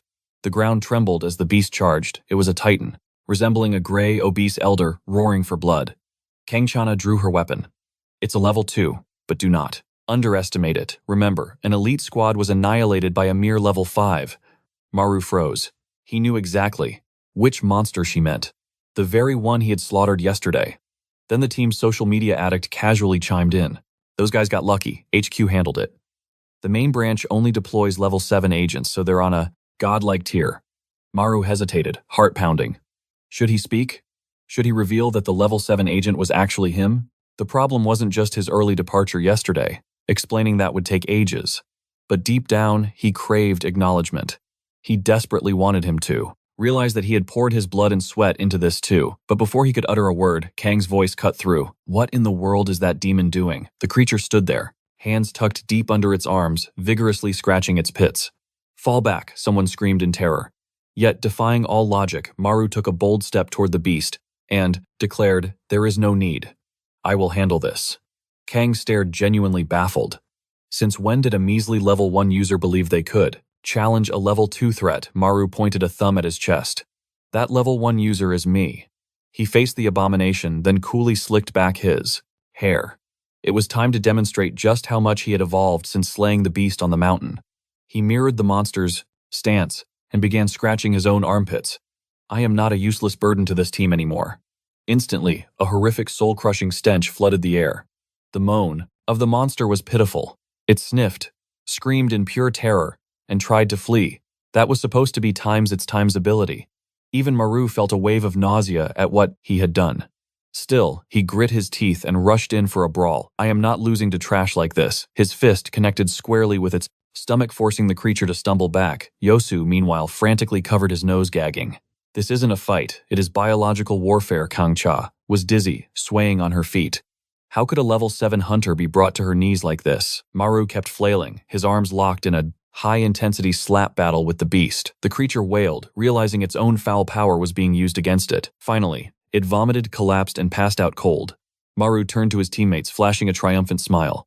"I won right." Their expressions, however, were far from impressed. Later, as they scrubbed themselves raw in the river, Kang Cha sat nearby, her gaze fixed on Maru. "So she began. You really can absorb demon abilities through gluttony." Maru nodded, explaining that the essence of the last demon he devoured granted him its specific power, which unfortunately was this. Yosu scoffed, seizing the chance to mock him. "Oh, so that is what your whole dramatic speech was for, all that epic build-up." For times Maru felt his face burn with embarrassment, but Kang simply shrugged. "It doesn't matter. You did well. You are improving." Maru blushed at the praise until she instantly ruined the moment by adding, "But honestly, it is still disgusting that you have to eat those things." Utterly humiliated, they left soon after claiming they needed to patrol for more demons. Maru sat alone, sighing at the injustice of it all. Why did I have to get stuck with times that times monster? Why can't I ever look cool? Suddenly, a voice emerged from behind him. "Are you Maru?" Maru froze instinctively, covering his face. "Who are you?" It was Zhang. He only had one question. "Did you kill the level 5 demon on the mountain?" Considering Maru was supposed to be a level 1 user, this accusation was extremely dangerous. Maru, feeling awkward, answered, "Yes." Zhang smiled, his aura shifting. "I am here to take you to HQ in Seoul." Maru blinked, stunned. "Wait, is this a promotion?" Zhang simply asked. "You know what? Issue is right." Maru nodded slowly. As far as he knew, that was where the absolute elite gathered. So why was he being recruited? Zhang, smiling like a protagonist from a K-drama, answered, "Because I recognize talent when I see it. Petition for the artist to spend less time drawing this handsome guy and use that extra time on the characters we actually care about." Back at headquarters, Yu Young was grilling the director about why he had delayed the meeting. He explained calmly that a new recruit had caught his attention. She immediately asked if he was referring to his son, the kid named Samu. "Oh, so that is why. I hated that bastard the moment I saw him. He is a nepotism hire." The director sighed, explaining that the boy hadn't spoken to him since the divorce. "But the person I am interested in isn't him. It is another new recruit." Yu Young raised an eyebrow, intrigued. "You think a sudden appearance of high-level demons might be related to this recruit?" He nodded gravely. "I have a feeling. Keep an eye on Gangway Island." The scene shifted to another portal swirling with yellow dust. Inside what looked like a ruined house, a small, twisted creature crouched in the shadows, something that looked like a sickly, mutated gremlin.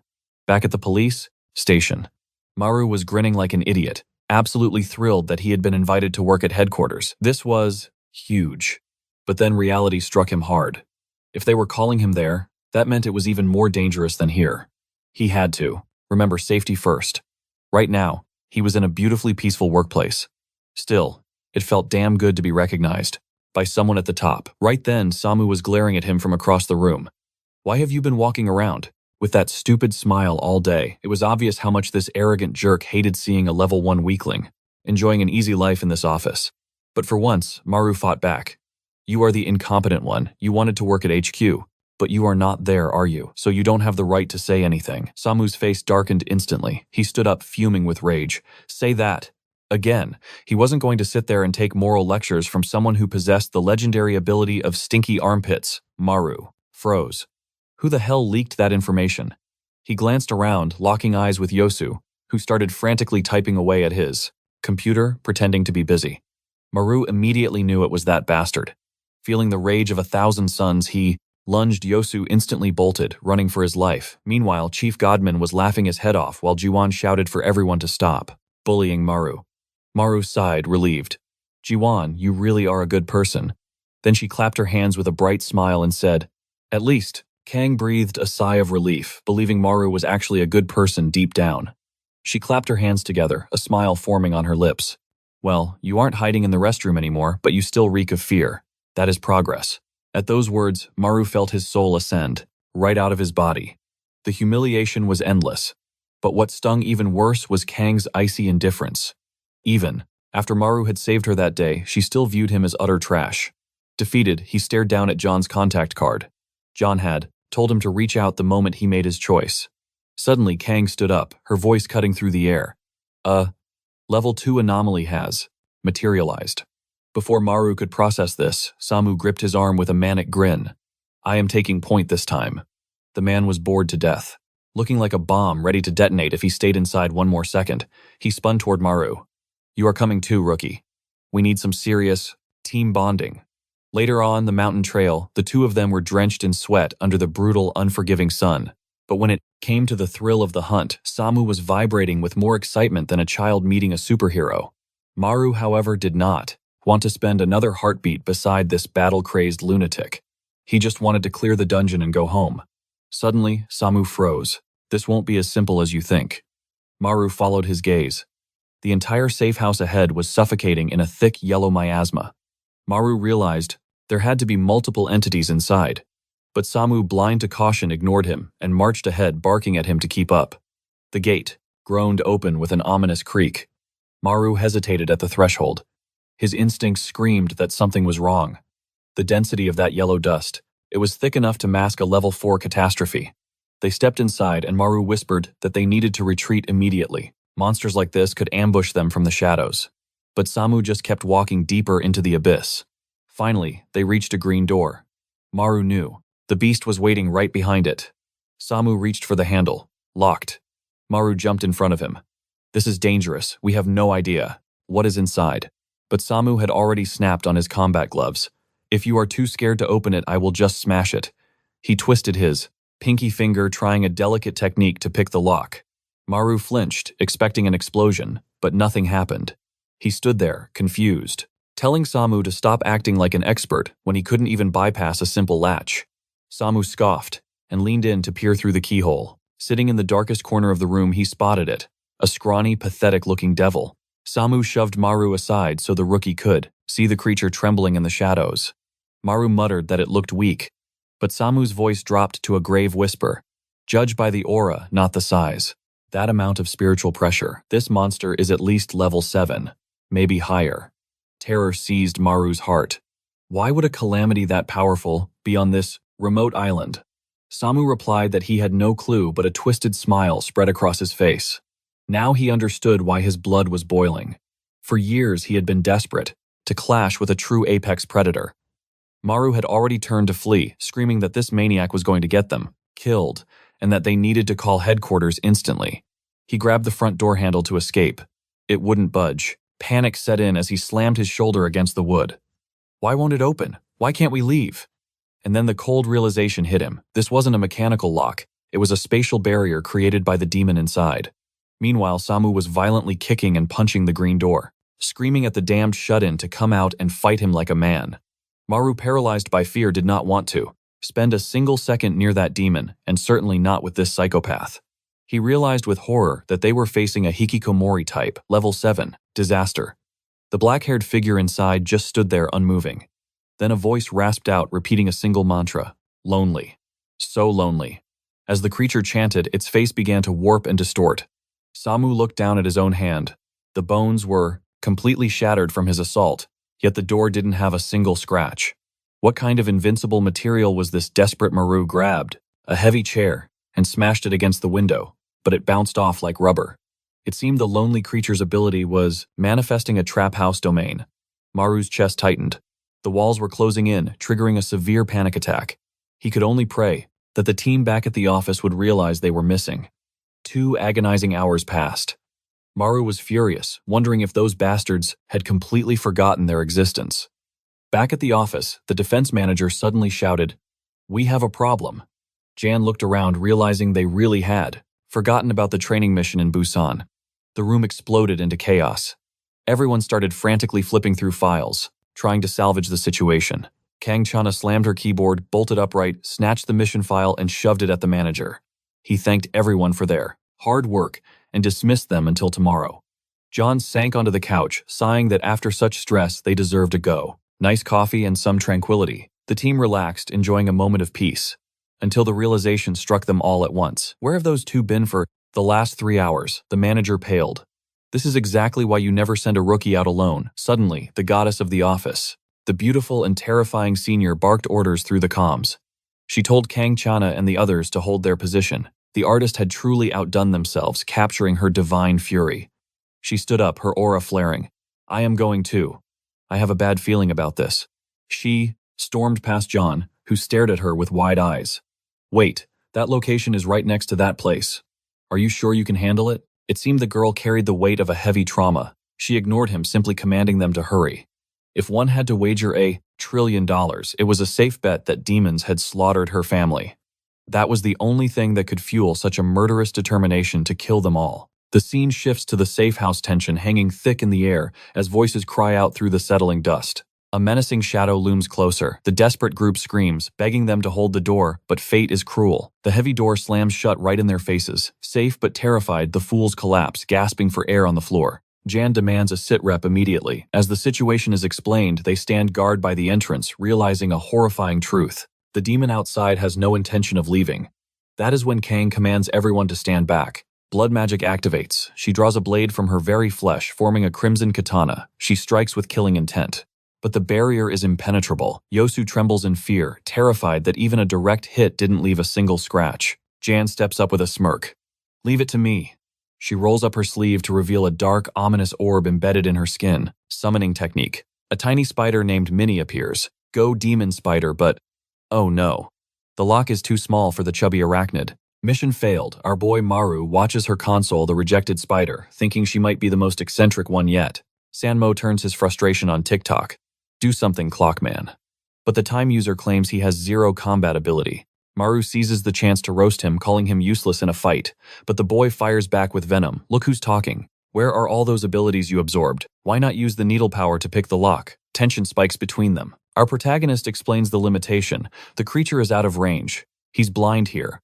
His powers can't bridge the distance. Despair begins to set in. Shanwu voices the fear in everyone's hearts. Who saves us now? We are alone.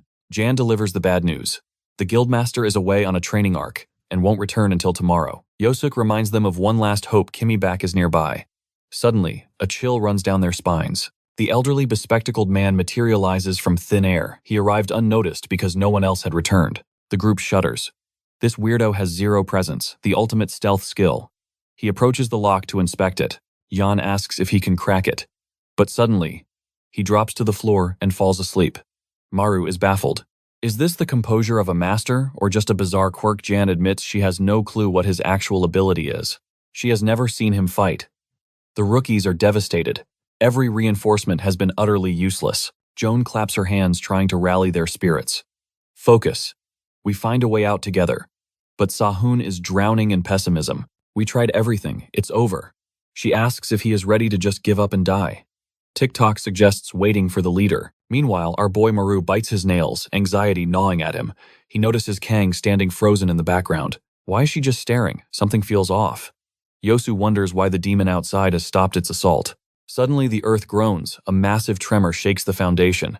Kang's eyes widen and she sprints toward the main hall. It's coming from inside. She throws open the door and witnesses a nightmare.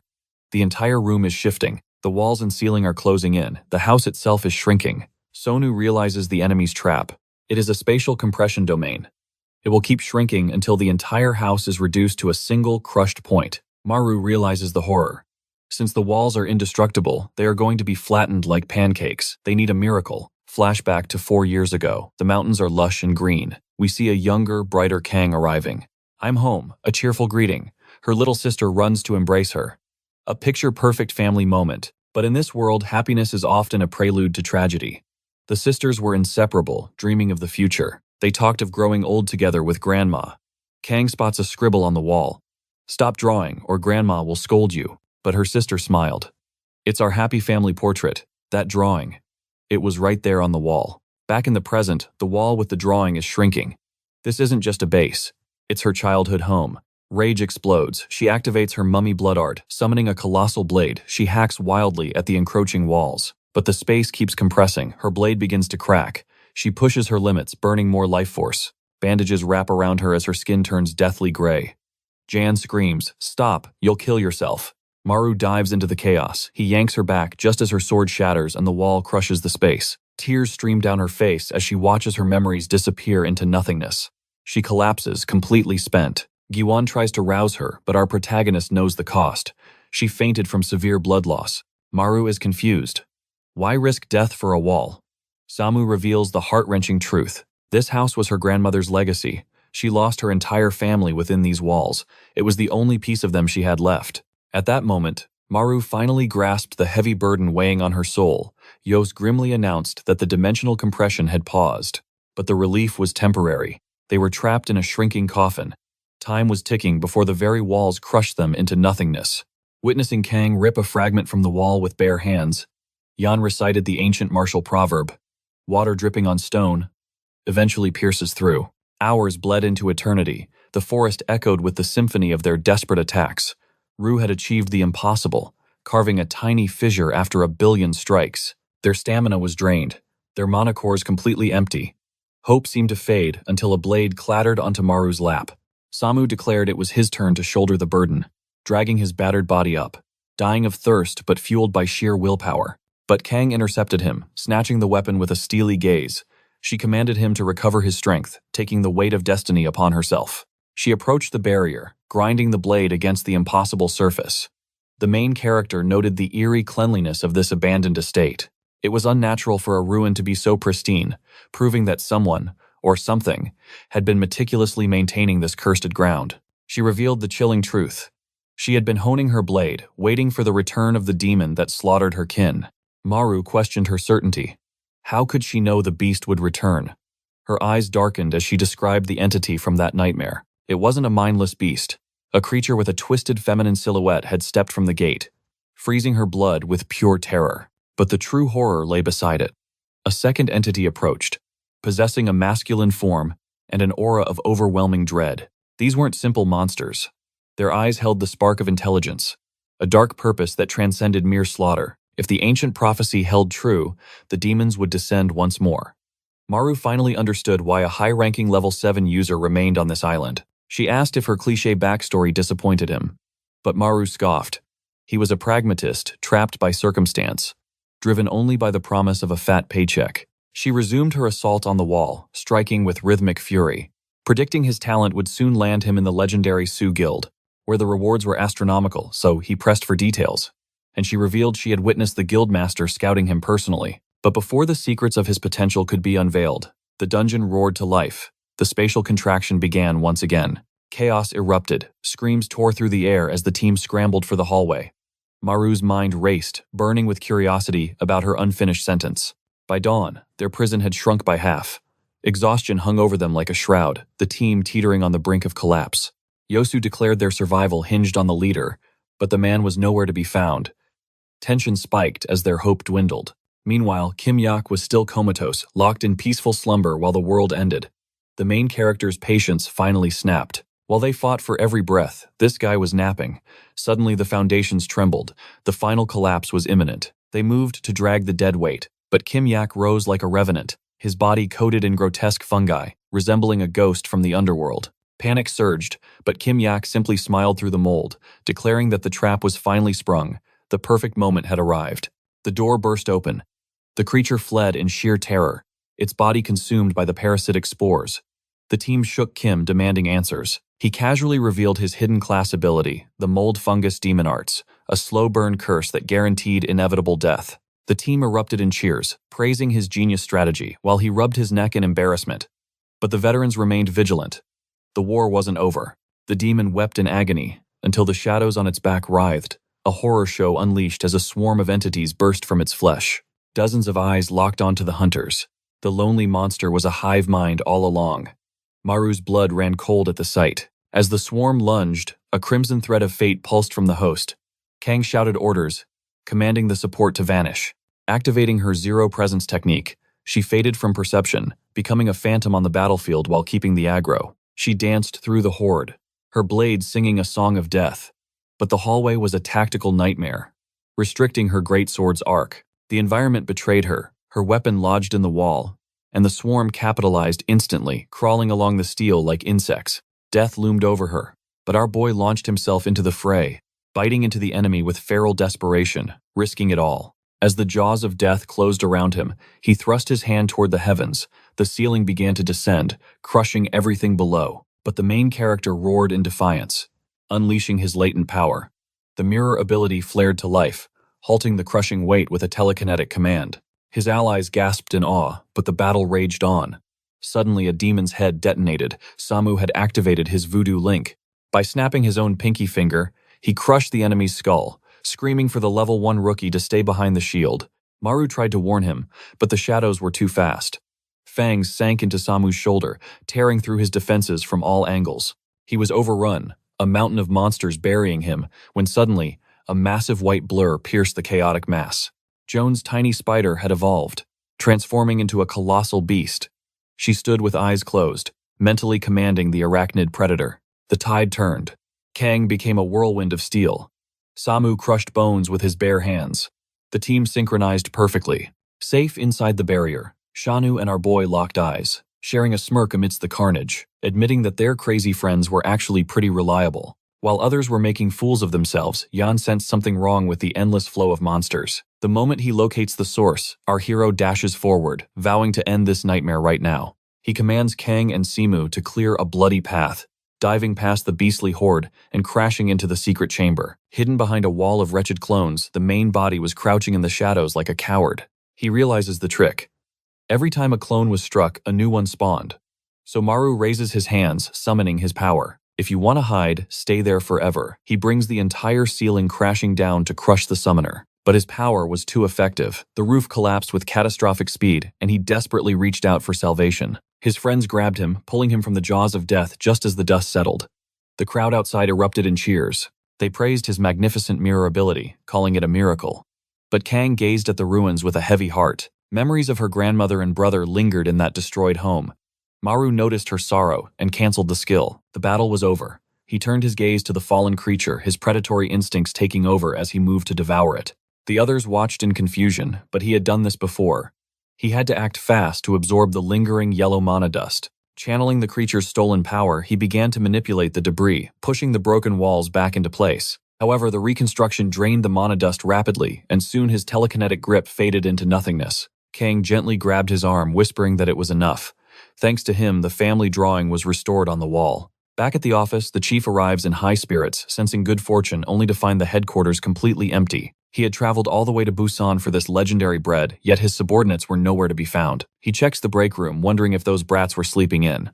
Suddenly, a call comes in from Director Zhang. The director demands to know why Maru refused the summons to headquarters. The chief is left speechless. He glances at the girls, sleeping peacefully, looking like angels, while our boy sits there covered in sweat and grime. His life was far from perfect, but looking at them, he realized he was finally finding his place in this chaotic world. Suddenly, the scene cuts to a nightmare. Our protagonist is being torn in half. Someone screams for him to run.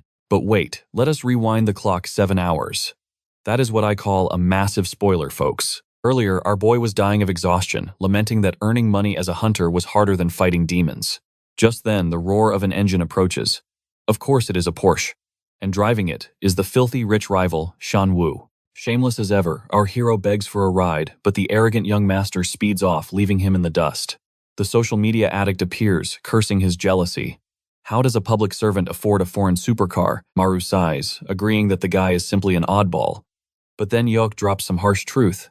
It does not matter how rich or handsome he is. With that trash personality, he definitely has 0 friends. They laugh, but Maru's smile fades. He realizes he is poor, friendless, and lacks a car. He is losing at everything. Cutting to the office, the team arrives looking like walking corpses, completely drained of energy. The chief welcomes them with open arms, calling our boy an amazing level 7 user. Maru pushes him away confused. Jaewon explains the logic. Since he devoured a level 7 monster, he has inherited its rank and power. A teammate slaps his back, admitting they thought he was dead weight, but he has finally proven his worth. Our boy blushes, the warmth of recognition spreading through his chest. It felt good to be acknowledged. Yosu adds that his potential is limitless.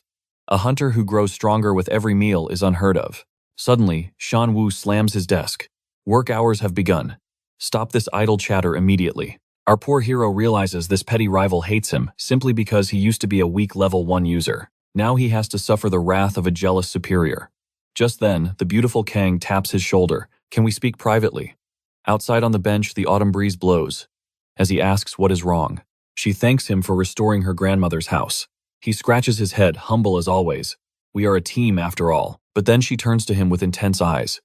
After yesterday, I am finally certain about my feelings regarding you. His heart begins to pound. Is this a confession? Is spring finally coming to his lonely life? But tragedy strikes. She continues. I am certain you are not a level 1 user. Talk about a mood killer. He asks for an explanation, and she argues that no level 1 could recover that fast. He recalls the first beast he ate. But then Kang pierces him with a question, asking if he had witnessed a creature of the abyss before his time here. He pauses, claiming such a nightmare would be etched into his soul forever. Yet, in that split second, a phantom smoke coils behind her. Pure terror seizes his heart. A chaotic vision of a black claw and a humanoid wolf drooling with hunger sends his pulse into overdrive. The can slips from his trembling fingers. Kang asks what is wrong, and he stammers, trying to mask the darkness clouding his mind. He blames his imagination, but she sees right through him. She grips his hand, her warmth anchoring him, promising that he is safe in her presence. I wish I could believe that too. But she knows now demons from his past are haunting him. Suddenly, Damon breaks the tension. He teases them, asking if their little office romance is finished. Our boy flushes red frantically, denying any such bond. But Kang shuts it down with cold logic. She states that in 1 year, only rain and monsters will remain, so love is meaningless. She claims their partnership is purely for survival. That rejection. It struck him with more force than a level 10 monster's ultimate attack. That was a critical hit to his pride. While he lies there, spiritually defeated, Damon laughs and our boy tries to salvage his dignity. He stutters out an excuse, but deep down, her cold pragmatism sliced right through his heart. Time flows on. Juan suggests checking the alerts before deployment. Meanwhile, Kang and our protagonist ascend the mountain peaks. The air between them has been heavy ever since that brutal conversation on the bench. He feels unworthy just standing in her shadow. Kang reaches the equipment, analyzing the cursed yellow dust. Maru, however, sinks into a pit of despair. He convinces himself that romance is a fool's dream when the apocalypse is ticking down. Both are consumed by their own dark thoughts. They ponder how to exterminate this plague of beasts when suddenly the silence is shattered by a ring. A distress signal. It is a call from Zone 3. Yosek speaks with trembling urgency. Leader Dean has fallen and the entity is moving their way. He warns them that words are the weapon here. But before he can explain, the signal is severed by static. Kang's face pales. Dean was a level 10, ability user, a powerhouse, and he was crushed. Maru cannot believe his ears. That lazy elite was defeated. The yellow dust thickens like a shroud, and Kang screams for him to stay sharp. This is no ordinary foe. The aura approaching them is unlike anything they have ever felt. A silhouette forms in the mist, and the pressure brings them to their knees. A slender creature clad in a kimono manifests. It blinks a single unnerving eye, freezing the blood in their veins. It speaks with terrifying elegance, expressing joy at meeting humans, and politely requests a moment of their time. It seeks an audience with the ruler of this territory. Maru is paralyzed. This monster does not just roar, it converses with intelligence. Kang orders him to raise his guard, but the entity raises a hand, claiming it harbors no hostility and seeks only dialogue. Maru is baffled. A demon wanting to talk. But then a memory flashes Yosek's warning not to listen to its voice. Yet our reckless protagonist ignores the danger, sensing an opportunity to uncover the secrets of the enemy. He demands to know its origin. The creature smiles, revealing it hails from Naraka. Maru is confused, so the demon enlightens him. It is the deepest pit of the underworld, the true hell, a prison where those who committed unforgivable sins are cast into infinite darkness, forced to slaughter each other for eternity. The gears in Maru's mind begin to turn. He asks the forbidden question, does this mean every monster here was once human? The realization hits him like a sledgehammer. He remembers devouring the beasts. He has not just been eating monsters, he has been eating people. Violent nausea overcomes him. The demon then smiles, declaring it is now its turn to ask a question. Maru trembles, but Kang grips his arm, shouting for him to silence his mind. She knows the truth, hidden behind that mask. This is the entity that destroyed their leader. She summons a massive spear pulsating with power, but the demon sighs at the violence. Kang does not hesitate. She lunges with killing intent, but the creature merely smiles, whispering that vengeance won't resurrect the dead. She freezes mid-strike. With a single finger, it deflects her devastating attack as if she were nothing more than a child. It pierces her psyche, blaming her weakness for her brother's death. Memories she buried deep come flooding back in a tidal wave of pain. She sees her brother again, a boy who looked so much like Maru standing as a shield, his chest torn open to save her. He had told her to run before collapsing in her arms. The phantom sensation of his blood returns, drowning her in despair. How could this monster know her darkest trauma? It taunts her, saying that as the elder sister, her duty was absolute, yet she failed. The boy died because she was weak. Maru screams her name as she collapses, catching her falling body. But wait. Blood is pouring from her, yet the demon never touched her. Maru realizes the horror. This monster's words are physical blades. It attacks the mind to destroy the body. And they are in grave danger, for if anyone has a fragile psyche, it is our protagonist. The demon suggests they continue their chat, dismissing the broken girl, but Maru's fear ignites into fury, and he refuses. Maru commands the beast to silence its vile tongue before launching himself like a cannonball at the demon. He swears he will crush it for daring to speak of. His fist connects with the force of a sledgehammer, smashing the demon's skull against the jagged rocks. The creature is still realigning its jaw. When Maru is again, already descending for a second devastating strike, but suddenly a chilling laughter echoes through the air. So that is what triggered you. The monster sneers. Did that rejection sting a little too much? Maru freezes instantly. It is as if an invisible arrow has pierced his very soul, stopping him dead in his tracks. Well, he stammers in absolute confusion. That That makes no sense. He has never faced rejection before. Such trivial things should not shake his resolve. So why does the world suddenly spin around him? He swears he holds no romantic love for her. He only respects her as a legendary and powerful senior. Meanwhile, she remains prone on the earth, whispering broken apologies. Maru hesitates, but the phantom pain in his chest flares into agony. He coughs up a violent spray of crimson blood. The demon grips a stone, his eyes gleaming with malice. I detest human emotions, it hisses. They are crutches for the rose. Even when I walked as a human, such feelings were beneath me. It looms over Maru, its shadow swallowing him whole. Why the silence, boy? Did a cat get your tongue? Now Maru finally realizes the terrifying truth. This is why even level 10 ability users fell before this beast. The demon tosses the rock high, signaling the end. It is time to close the curtain. Since the boy has lost his voice, he shall die silent. As the boulder plummets toward his skull, Maru thinks, unless a savior with a heart of ice appears, there is no boulder. Hope for my salvation. The rock is inches from crushing him when suddenly the demon's body twists in unnatural agony. The emotionless bastard has finally arrived on the stage. He demands to know why a level 1 scrub is napping on the battlefield. Our boy grins through the pain, saying he has never been so relieved to see a total sociopath in his life. But the icy prince is already irritated, asking why this fool is grinning like a maniac. At death's door. Suddenly, Seon-woo hears the demon mutter, "Huh, that one actually stung a little." The beast cracks its neck back into place. "My vocal cords are forged of steel," it taunts, especially against such pathetic low-level strikes. Now the monster was targeting their very egos. Both warriors prepared to silence this loudmouth once and for all. They stood shoulder to shoulder, face to face, with the abyss. Maru warned Seon-woo urgently, "Guard your mind. That bastard uses psychological warfare." But Seon-woo simply scoffed. "Watch and learn. I will show you how it is done." Obviously, our boy was furious. He wanted to slay this arrogant beast himself, but he had no choice. Survival came first. They had to deal with this threat together. Seon-woo snapped another finger, and with that, a chunk of the demon's torso shattered into dust. The monster immediately weaponized the opening to taunt him. "If that is the limit of your power, you will never earn your father's approval." But Seon-woo did not flinch. He simply continued his barrage-breaking finger after finger to tear the monster apart. "The breaking with not flong," creature chuckled darkly. "Ah, I see. You are hollow inside just like me. A fitting fate for the son of a woman who took her own life after being discarded by her husband." Damn. The tragic backstory was spilling out. This explained why Seon-woo's soul was so twisted. Obviously Maru was stunned. He had no idea. He thought the guy was just some spoiled, golden spoon brat. Even a heart of ice should crack under such a mental assault. But then, Maru froze in horror. Seon-woo was laughing. The bastard sneered. "What does that matter? It wasn't my fault, it was hers, for being too weak." He struck the demon's neck with brutal precision. "In this world, only the strong deserve to live." The monster grinned, sensing the crack in the armor.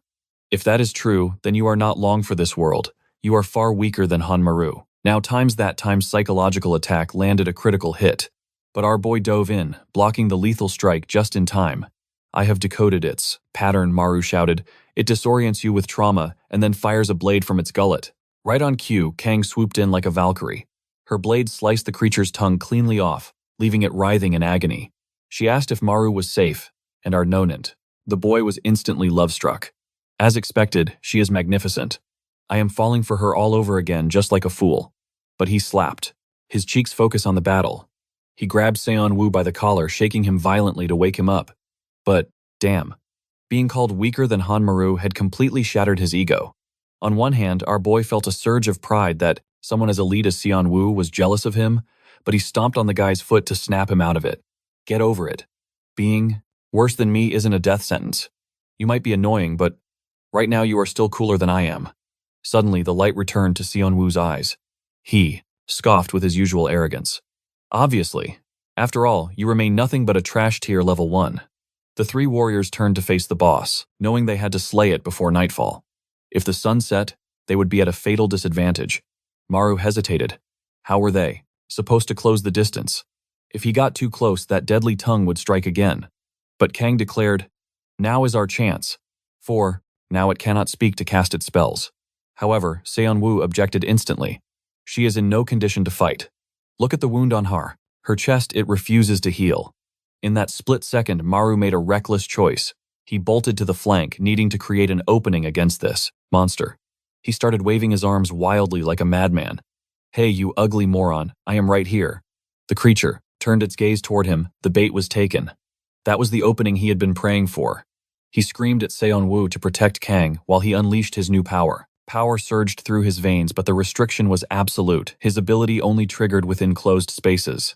Kang screamed out, begging Sun-woo to save Maru before his recklessness became a death sentence. Meanwhile, our protagonist was sprinting for his very life, with a nightmare beast snapping at his heels. His eyes darted frantically, hunting for any kind of enclosed sanctuary, but the streets were barren, no cover in sight. Just as despair began to set in a luxury, car screeched to a halt beside him. It was Sun-woo slamming the brakes and commanding him to get in. Without a second thought, Maru leaped toward the vehicle. Though he felt a spike of jealousy that this billionaire brat would risk such a priceless ride, he didn't hesitate.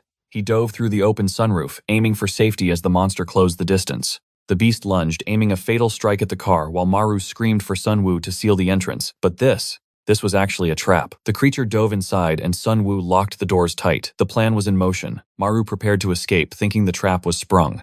But suddenly the nightmare scenario played out. Our boy was shredded into 36 pieces. The monster grinned, crawling from the wreckage, satisfied with the kill. But then, a grip of steel seized its neck. The beast froze, realizing its mistake.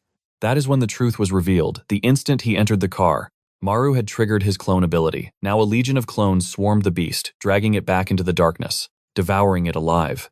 The monster shrieked in agony, desperately searching for the real body hidden amongst the shadows. Sun-woo pounded on the glass, screaming at the fool to get out. Then Kang arrived, watching in horror as the car became a chaotic battlefield. The monster wheezed, bargaining for its life, asking if they could just talk this out. It taunted Maru, asking if he was naturally violent, just like his father. Then, a psychic shockwave hit him. Maru was dragged into the depths of a suppressed memory. Tears blurred his vision as his father hoisted him up, roaring for him to sigh. Stop crying. Stop what the monster whispered. How did it feel when he abandoned you? Maru refused to listen to another word. He smashed his hands against his ears, rupturing his own eardrums to silence the lies. Blood streamed down his face as he told the beast to stop toying with human hearts. The creature mouthed silent words, trying to weave its spell, but Maru just scowled. If he couldn't hear the taunts, they held no power. With cold determination, he clenched his fist, and the trap sprung shut. The vehicle's ceiling collapsed inward. Kang rushed to intervene, but Sun-woo held her back, telling her it was too late. The car shook violently as the crusher did its work. Inside, our boy had been reduced to a pool of crimson. Kang watched the golden energy fade. The car was crushed into a cube of scrap metal. She stepped forward, her voice trembling, insisting they had to save him. Sun-woo shook his head, declaring the kid had been dead for a while now. But Kang refused to yield. As long as the golden dust remains, there is hope. She tore at the wreckage with bare hands, screaming at Maru for his idiocy. Why sacrifice himself like this? Then fate answered. Sun-woo jumped in to help, fueled by the same desperate hope. Meanwhile, Maru drifted in a void, completely detached from reality.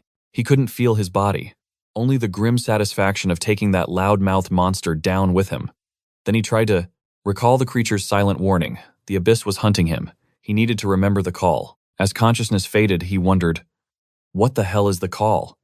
Suddenly, a voice commanded him to wake up. His eyes snapped open in a crimson dimension. His clothes writhed like living shadows. A hand emerged from his stomach, and then a black furry beast began to crawl out of his very skin. Maru, clearly in agony, demanded to know what this abomination was. The entity stepped forward, asking a single question. Do you remember? A memory unlocked. Back to his childhood. The first time he saw the beast, the monster had stared at both him and his father. Maru, terrified, had begged his dad to run, but his father gripped him tight and said no. From this day forward, we fight. Tears streamed down young Maru's face as he begged to know why. That was when his father revealed the truth they needed to seize that bastard's unique ability. He dragged his son toward the abyss, declaring their destiny. Then he threw the boy to the wolves. The moment the beast raised its head, Maru was seconds away from being devoured. Back in the present, Sun-woo sacrificed his fingers, tearing through the jagged metal. Deep within the wreckage, at the very bottom, they found him. Maru, encased in a blood-red seal, preserved like a relic. In amber, Sun-woo declared the dust was gone. Recovery seemed impossible. He looked away, believing hope had finally been extinguished. Meanwhile, Kang gripped Maru's hand, calling out to his spirit. Suddenly, a finger twitched. They stared in disbelief. Like a demon rising from hell, Maru began to generate his own golden aura. His broken, sickening crunches echoed as bones snapped and reshaped, leaving the witnesses frozen in absolute terror. His body had miraculously reconstructed itself, but the toll was too great, and darkness claimed his consciousness as he face-planted into the dirt. Sanwoo wasted no time, his foot slamming down on the unconscious boy, demanding to know what kind of abomination lay before him. Maru, barely clinging to the mortal coil, groaned in agony as Sanwoo hauled him up by the collar, his rage boiling over. How was he summoning the yellow dust? In theory, his only awakened ability was the gluttony skill, nothing more. But then a terrifying realization struck Maru like a thunderbolt. Gluttony was merely the second curse he had inherited. The first was that monster's power forced upon him by his own father in a memory he wished he could forget. Panic seized his heart, sending him crashing back to the earth, while Sanwoo relentlessly grilled him for answers. Kang, the voice of reason amidst the chaos, stepped in to shield the broken boy, insisting he needed time to heal, not an interrogation. She proposed a pact of silence, begging them to keep this dark secret buried within their three-person squad. Sanwoo recoiled, arguing that letting a potential demon roam free was nothing short of insanity. Headquarters had to know. But Kang held her ground, declaring her absolute faith in Han Maru's humanity, believing he would never become a threat. Sanwoo clicked his tongue in disgust, washing his hands of the brat's fate as he stormed off, leaving Kang to shoulder the heavy burden alone. On the train ride back, the mental toll weighed far heavier than the physical fatigue as our protagonist wrestled with his grim reality. He tried to make sense of the gluttony skill, but suddenly a demonic visage glared back at him from the window's reflection. Maru jolted in pure fright, prompting Yoso, who sat beside him, to snap at him to stop acting like a lunatic. Clutching his chest as his heart hammered against his ribs, Maru asked if his senior had a moment to listen to his troubles. Yoso shut him down instantly, cold as ice, stating it was better for everyone if they remained strangers outside of work. Maru sank into his seat, realizing with a heavy heart that in this cold corporate world, he was truly alone. The scene shifts to a dimly lit bar, where Kim Woo was desperately negotiating his escape from the notorious mountain group. The chubby hunter hesitated, his voice trembling before finally agreeing to the transfer, but his eyes darted to the stranger at the table. It was our boy Han Maru, an uninvited guest who simply confessed that his life was a living hell and he craved company. Yoso turned to Kim Woo-woo, noting how rare it was to meet a defector from another team, and asked what drove him away. Woo-woo revealed the toxic atmosphere and endless internal conflicts that made the mountain group unbearable. Yoso scoffed, correctly guessing that it wasn't just arguments, but a systematic case of one-sided bullying. Our protagonist leaned in, asking if the rumors of the legendary office hazing were actually true. It was confirmed. Wu was simply too kind for a world of wolves, and he should have caused a scene before leaving, just as Yoso once did.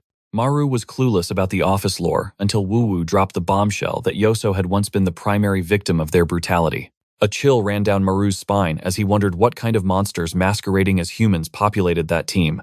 Yoso explained darkly that even among demon hunters, there were humans with souls far more twisted than the beasts they hunted. Some public servants were more dangerous than the targets, a fact that made Maru recall Sanwoo's warning about his own potential corruption. As dread pooled in his stomach, he wondered if he too was destined to become one of those dangerous aberrations. Later, while driving the chubby hunter home, Maru asked if they had reached their destination yet. They arrived at Wu's family noodle shop, but the warm welcome was cut short as Wu's face drained of all color. A towering giant standing nearly 4 meters tall had arrived, claiming he was looking for the defector, but found Yoso instead. Without a shred of mercy, the giant delivered a devastating kick to Yoso's chest before crushing his head beneath a heavy boot. He sneered that if Wu wanted to leave, he should have done so quietly, instead of scorching the earth on his way out.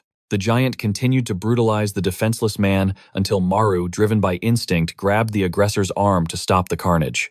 The giant turned slowly, asking who dared to interrupt him, only to find Maru's eyes glowing with an ominous light. He laughed, mocking Maru as a reject from the island, where only idiots and freaks were banished. But the laughter was followed by a swift, crushing blow that flattened our boy instantly, leaving the giant free to resume his torture.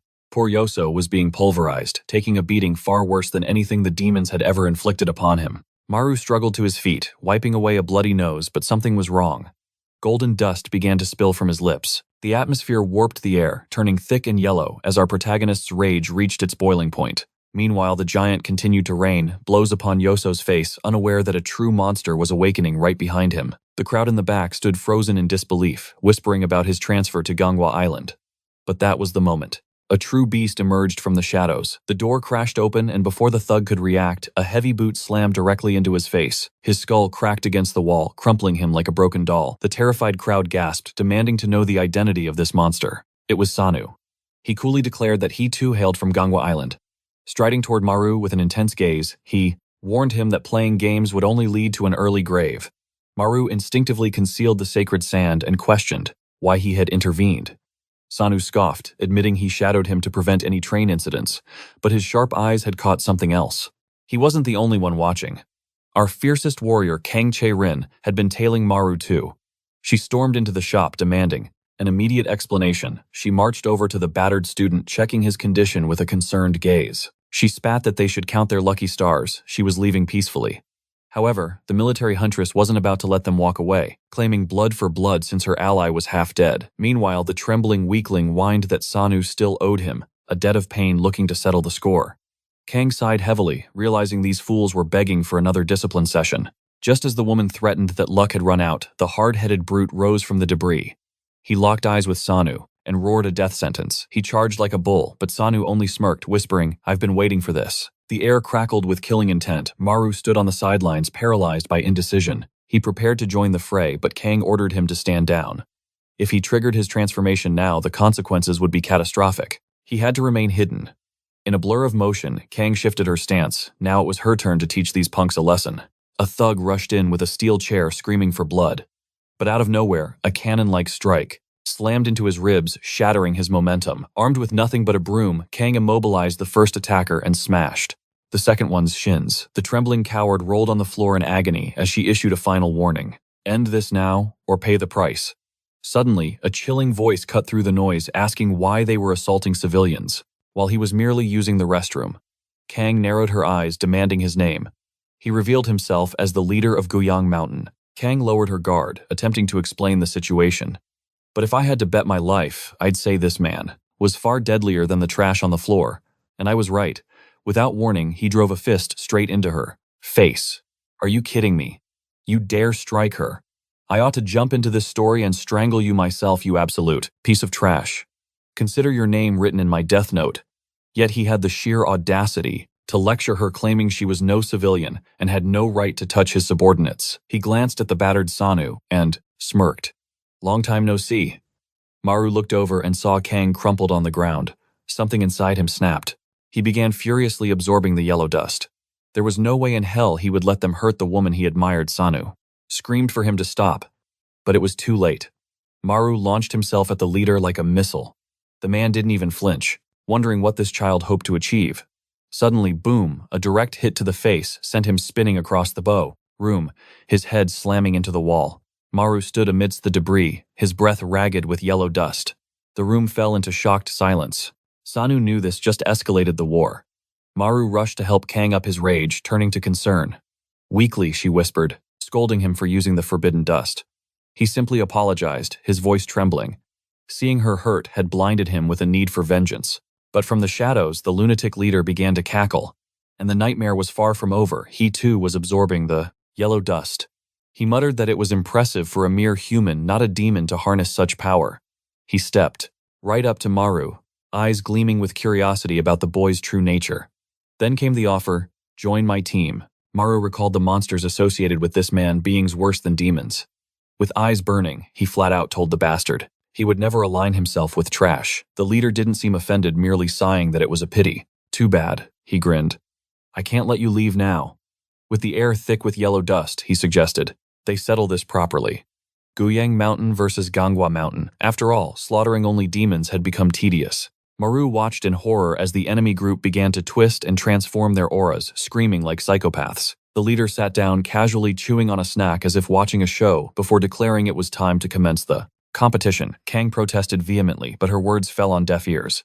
He laid out the rules, a brutal 3 versus 3 deathmatch. The winner takes Yeowook. If Maru's team won, the villains would erase the memory of the office incident and forget they ever saw the boy with the demon's power, because Maru knew the truth if headquarters discovered his secret. However, Kang knew there was no escape. Letting him leave was not an option, so silence had to be bought with violence. But the arrogant leader wasn't even listening to her. Her son scoffed, asking why they didn't just assassinate the boss right there. Kang immediately shut that down. It would unleash chaos. His minions would rise up, turning this into an uncontrollable war zone. The enemy leader smirked, his eyes gleaming with amusement. He proposed a friendly duel. The rules were simple. Whoever surrendered first lost. Defeat meant submission, but killing was strictly forbidden. Shanwu and Maru exchanged glances. This fool had no idea who he was messing with. He didn't realize the danger standing before him. Shanwu adjusted his cap and tightened his gloves. He had been itching for a chance to crush a human ability user. Maru told him he was out of his mind, but to his surprise, Kang agreed. "Fight," she ordered, but strictly to buy us time. The boys asked why stalling was necessary, but she remained mysterious. "You will understand soon enough." She then turned to the group. "Who wants the first round?" Shanwu stepped forward, cracking his neck. "I'm tired of watching," he growled. The leader called for a challenger. That was when the man with the trembling eyes removed his glasses. He activated his vision ability, staring at Shanwu. And he saw it. A monster trapped within a human shell. He realized Shanwu's terrifying power. The boy could fracture his own bones to weaponize his body. But suddenly, a 5-meter giant stepped up to answer the challenge. The giant declared he would crush the boy. He launched his attack, firing a barrage of twisted tree-like branches straight at Shanwu. "I'll rip you to shreds," the giant roared. Shanwu didn't even flinch. Asterisk, snap, asterisk. He broke his own finger to deflect the blow. "Is that all you've got?" he asked. Then a grin twisted his face like a true psychopath. "Of course not," he whispered. The broken bones were still under his absolute command. But in the blink of an eye, the opponent shifted the terrain. The battlefield transformed into a wooden coffin. Shanwu was completely immobilized. Trapped in wood, unable to move his limbs to break them. How could he fight back now? The giant raised a massive fist aiming straight for Shanwu's eye. "Die!" he screamed. But Shanwu just smiled. "I still have plenty left to break." Asterisk, crunch. Asterisk. He bit down, shattering his own teeth. The shockwave of force obliterated the giant's attack in an instant. In that split second, he lunged, grabbing the giant by the throat. Now he whispered into his ear, "Let me show you what a snapped fifth vertebrae feels like. Damn you." The giant's legs gave out instantly. Shanwu tightened his grip. "Stand up. Don't pass out on me yet. I was just about to fracture your neck." The giant was foaming at the mouth, eyes rolling back. Suddenly, Kang grabbed Shanwu's arm. "Stop, you're going to kill him," she warned. And just like that, the first round ended. Victory belonged to them. The massive giant had done nothing but get destroyed. He lay on the ground, vomiting in disgrace. A pathetic display. The leader unfazed called for the next match. Kang scolded Shanwu. "You overdid it. You barely stalled for any time at all." Kang stepped forward, her expression cold. "Send the next one," she commanded. The enemy analyzed her, noting the sharp aura around her. She possessed the ability to crystallize her own blood into blades. Shanwu and Maru smirked. A battle between beauties never had a loser. The opponent reached into her own chest. Asterisk. Rip. Asterisk. She pulled out 2 of her own ribs, wielding them like daggers.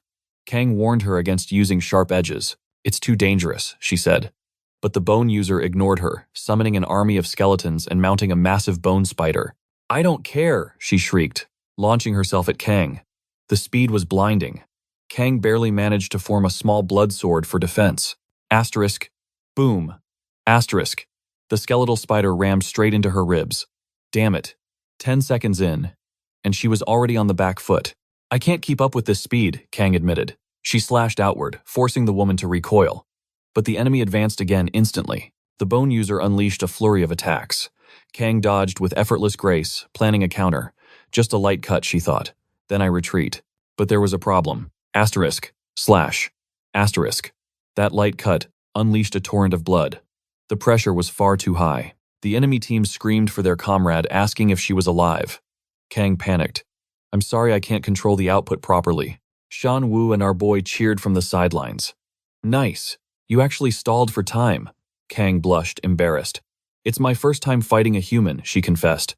The opposing team began to back away in fear. Meanwhile, the man with the eye ability stood frozen in shock.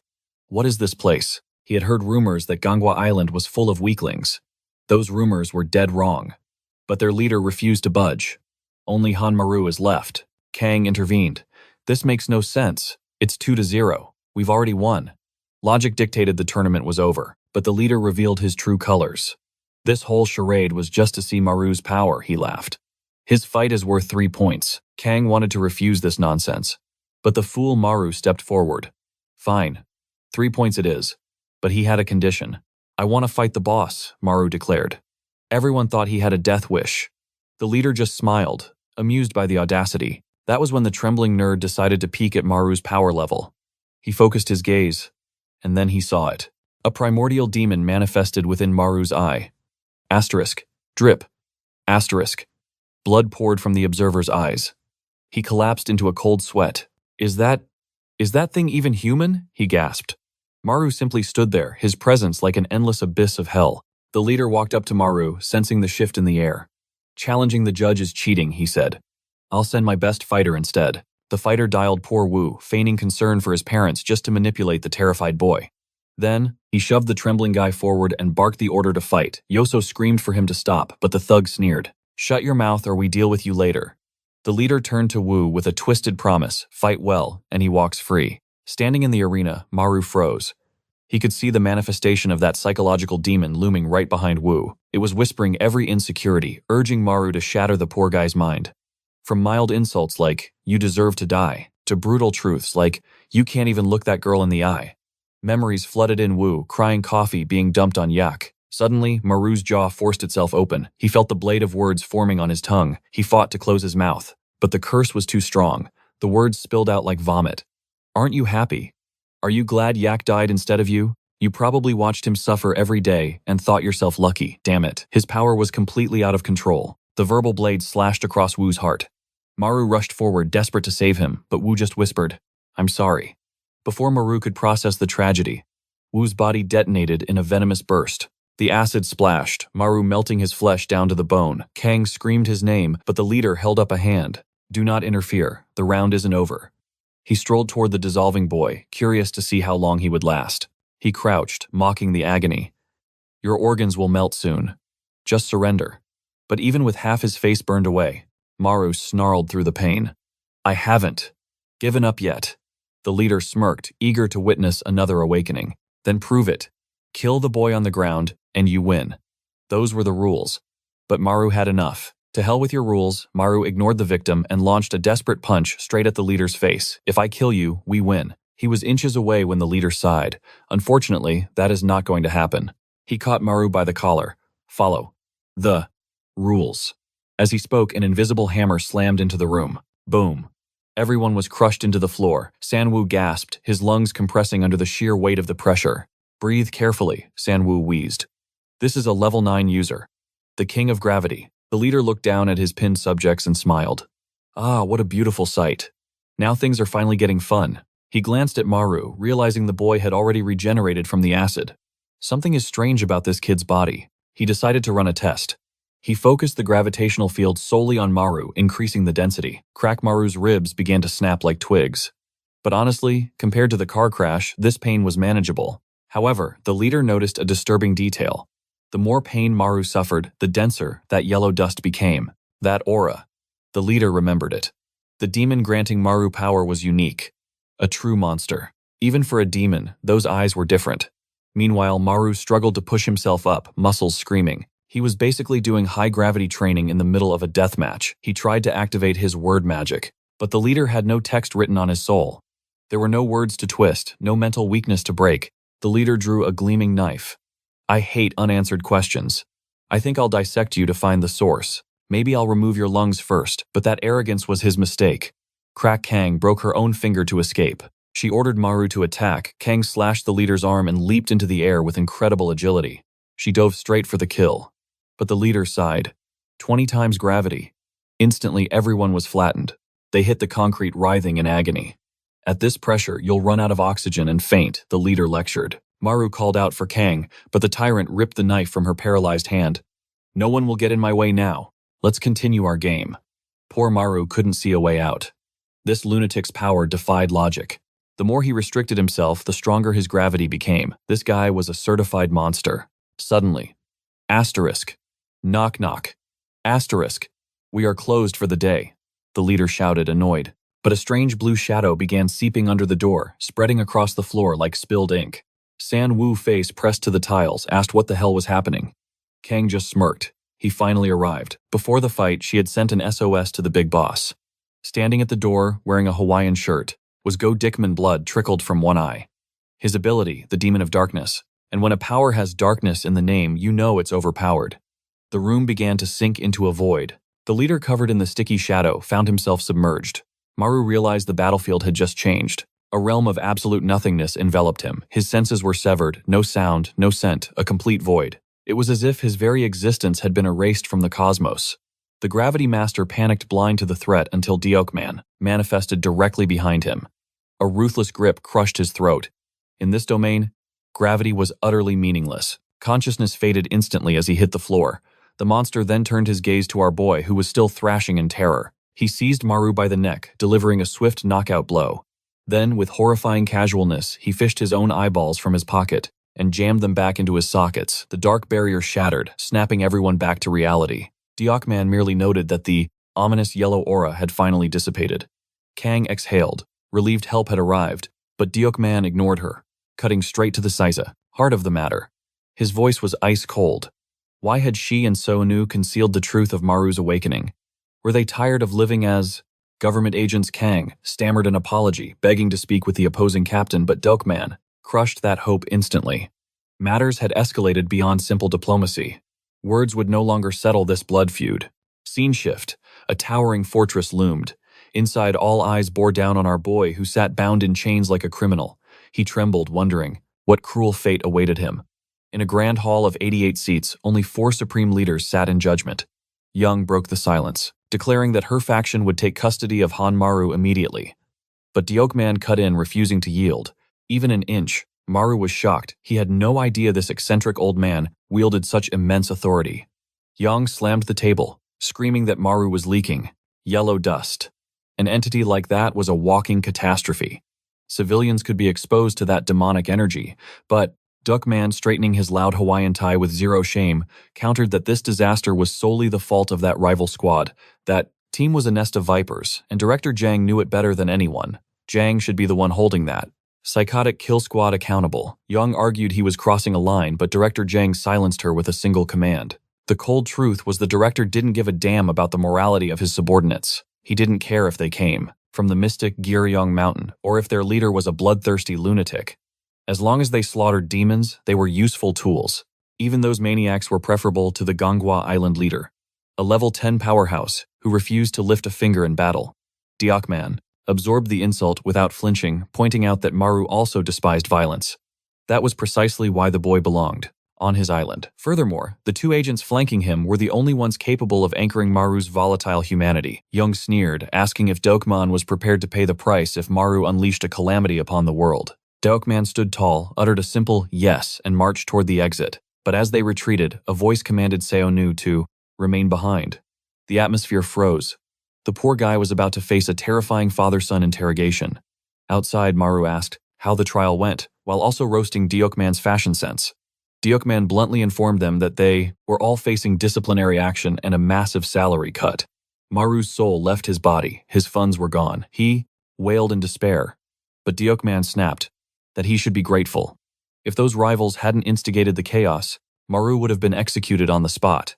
Director Jang was a monster, far more terrifying than any demon they faced. Back in the chamber, the air was heavy. Director Jang asked his son a chilling question. Could he kill Han Maru if the boy lost control? Sonu hesitated, avoiding his father's gaze, and whispered, "No."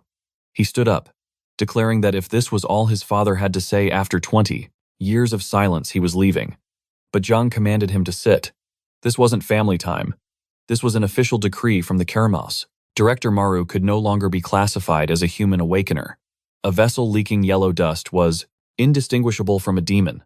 Caution was absolute, for his best friend might already be the enemy of mankind.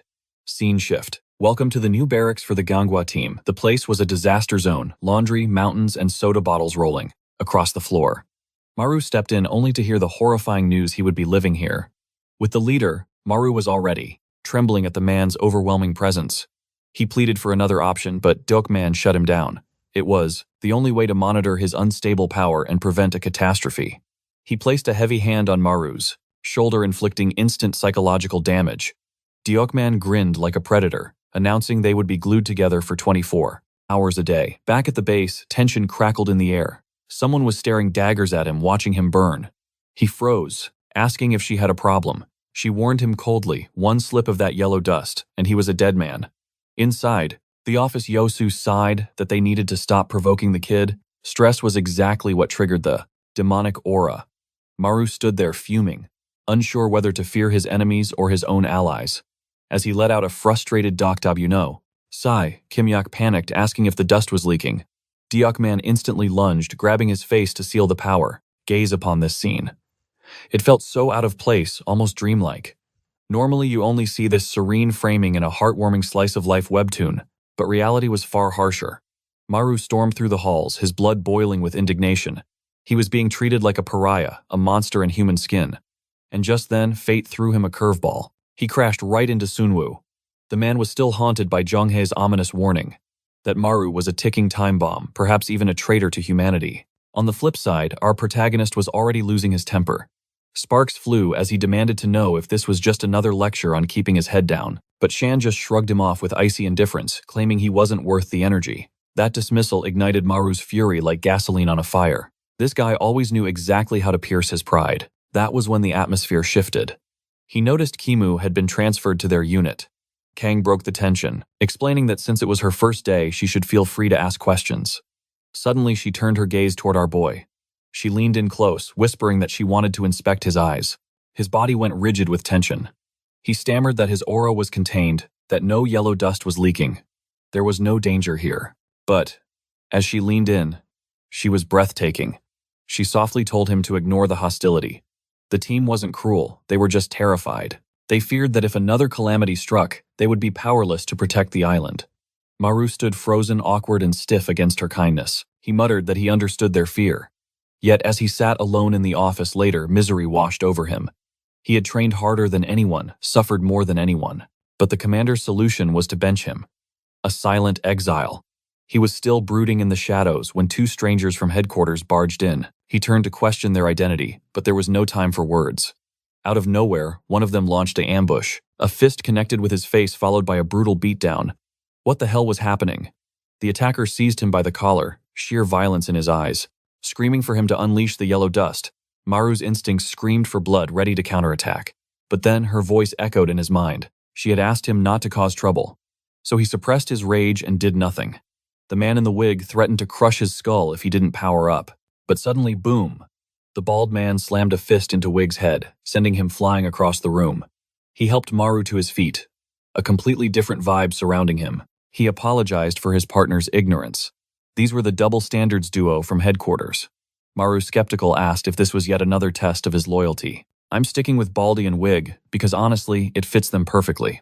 Baldy revealed a shocking twist. Wig wasn't an enemy. He was Maru's biggest fanboy. He even referred to him by the cringeworthy title, King Maru. Maru flushed with embarrassment, demanded an explanation. Wig was already massaging Maru's shoulders like a servant attending his master. He claimed that if Maru could generate yellow dust, he surpassed even the director in potential. He flashed a giant thumbs up right in Maru's face. He possessed absolute certainty that our boy would become the greatest ability user in history. Our protagonist was left awkwardly flustered by this sudden fanaticism. Time passed and the sun began to set. As everyone prepared to leave, Maru sensed a presence. He glanced to the side to see Wu standing there, looking suspicious. He asked if something was wrong, and the scene cut to a disturbing detail. One of the sensors meant to measure yellow dust levels. Action was malfunctioning. Strangely, it was completely dead. Wu stammered an apology, thinking he had broken it. He had kept it secret, terrified of taking the blame. Maru sighed, assuring him that this team was different. No one would crucify him over a clumsy mistake. Or perhaps Maru was just projecting his own hopes. The chubby teammate suddenly looked panic-stricken. He asked what Maru had just said. Maru brushed it off, repeating that he would be treated with respect here. But then, his senses spiked. He noticed the yellow dust in the air.